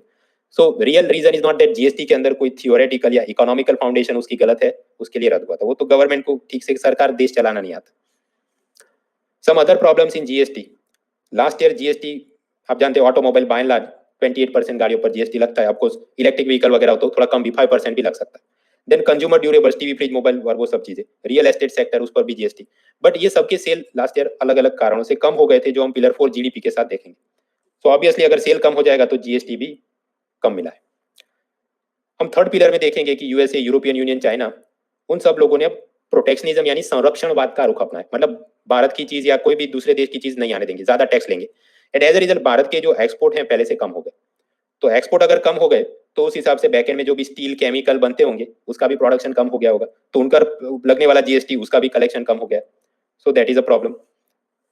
GST में हमने देखा कि इनपुट टैक्स क्रेडिट मिलता है, बट उसमें शर्त क्या है, आपने बिल दिखा के प्रूव करना होगा, जैसे रोमन सैनी प्रूव करे कि मैंने विप्रो से ये सर्वर और ये कंप्यूटर खरीदा था। लेकिन ये भी पाया जाता है कि बहुत सारे अनस्क्रूपलस ट्रेडर्स, बदमाश तत्व, वो फोनी शेल कंपनीज, मतलब बनावटी कंपनियां, विप्रो तो जेन्युइन कंपनी, बट कुछ लोग नकली कंपनी बना दे मिप्रो, और उसमें से अपना ही बिल बना दे, मैंने इधर से कंप्यूटर लिया, और ऐसा करके नकली नकली बिल बनाकर सरकार से इनपुट टैक्स क्रेडिट क्लेम करते हैं। कुछ तो ऐसे होते हैं कि सर्कुलर ट्रेडिंग करते हैं, मतलब मृणाल और सामने रोमन और तीसरा गौरव आपस में एक दूसरे के बिल जनरेट करे और सरकार से इनपुट टैक्स क्रेडिट मांगते हैं। उसकी मॉडस ऑपरेंडी और स्कैम कैसे होता है वो हमको जानने की जरूरत नहीं, बट द प्रॉब्लम इज ऐसा करके सरकार को they are depriving of the taxes. Of course government ने अब बजट में सब नए सुधार किए हैं कि पेनल्टी लगाएंगे, जेल में रख देंगे, but it is difficult to control this thing. Another problem with GST is frequent changes, बार बार इसको बदल दिया जाता है, एडम स्मिथ की कैनन ऑफ सर्टेनिटी का पालन नहीं करते। फॉर एग्जाम्पल ये रेड बुल यानी कैफिनेटेड बेवरेजेस, पहले इस पर जीएसटी लगता था 28%। तो सपोज इसका जो भी कंपनी का मालिक होगा 2019 सितंबर से पहले वो क्या सोचेगा कि अब अप्रैल में समर आने वाला है, उससे पहले मैं 2-3 और फैक्ट्रियां लगा देता हूँ, क्योंकि इस पर तो 18% जीएसटी और पब्लिक तो दे दनादन पीने ही वाली है। So he will invest in bank loan लेके वो कोई बिजनेस और एक्सपांड करेगा। बट फिर 2019 सितंबर में अचानक से गवर्नमेंट ने ये कैफिनेटेड बेवरेजेस का प्राइस बढ़ा के कर दिया, जीएसटी बढ़ा के कर दिया 28%। So obviously the price will also increase. और ये कोई कोरोना वायरस की वैक्सीन नहीं है कि 5,000 रुपए भी मांगो तो पब्लिक दे देगी। नो, इधर तो अगर ये महंगा हो गया तो लोग जाके कोका कोला या माजा या स्प्राइट या फेंटा पियेंगे। So then the particular businessman जिसने ये सोचा था समर में मेरी सेल ज्यादा होगी, बट अचानक से टैक्स बढ़ गया, so now less people will demand red bull, तो मैंने जो फैक्ट्री एक्सपांशन किया था वो तो सारा पैसा बर्बाद हो गया, एंड देन इवन बैंकों का एनपीए भी बढ़ जाएगा। सो लाइक दैट बहुत सारे चैलेंजेस जीएसटी क्रिएट करता है, जिसके चलते लोग long term business planning decide नहीं कर पाते। So these are the primary benefits and challenges of GST. अगर एग्जाम में पूछा जाए mostly you should focus on benefits और चैलेंजेस के बारे में लिखते हो तो काउंटर आर्गुमेंट आप देख सकते हैं that yes government is trying to fix this thing and so on. तो ऐसे मेंस आंसर राइटिंग के पॉइंट्स इंक्लूडिंग उसके कंक्लूजन क्या हो सकते हैं वो सब आपके हैंडआउट में दिए। अभी बहुत पढ़ के स्टेज में आने की जरूरत नहीं, आफ्टर प्रीलिम देख लेना। मेंस पेपर 3 2019 में यूपीएससी ने इधर से प्रश्न पूछा था कि जीएसटी आने पर कौन कौन से इनडायरेक्ट टैक्स चले गए और उसका मंथली कलेक्शन में ट्रेंड में क्या अच्छा बुरा हो रहा है। तो ये जितने भी मेंस के प्रश्न थे 2019 के, उसके मॉडल आंसर की फ्री में स्पेशल क्लास सब बना के मैंने रखी है, तो आप मेरे प्रोफाइल पेज पे जाइए, आपको वो मिल जाएगा। So that also you prepare after the prelims. अभी ये देखने की जरूरत नहीं, क्योंकि जो प्रीलिम के लिए काम का है उस पर आप फोकस रखो। Hardly some 75 days are left now. So friends, here we are concluding the budget का रेवेन्यू, उसके अंदर रिसीव के अंदर टैक्स, तो डायरेक्ट एंड डायरेक्ट टैक्स हमने कलेक्ट कर लिया। But this does not mean that union government अपना ये सब पैसा खुद के पास रख सकते। No, union government will have to give some money to the state governments from their taxes. उसके लिए 15 फाइनेंस कमीशन ने नए रिपोर्ट में क्या फॉर्मूला दिया है, कौन से ग्रांट दिए, वो सब भी पढ़ना है। वो कल रात पढ़ेंगे, and then we will look into black money and other things all the way up to आगे बढ़ते जाएंगे. संडे नाइट से पहले नए हैंडआउट का प्रिंट निकालना, that is all you have to do. So I'll end the class here and tomorrow night we will continue.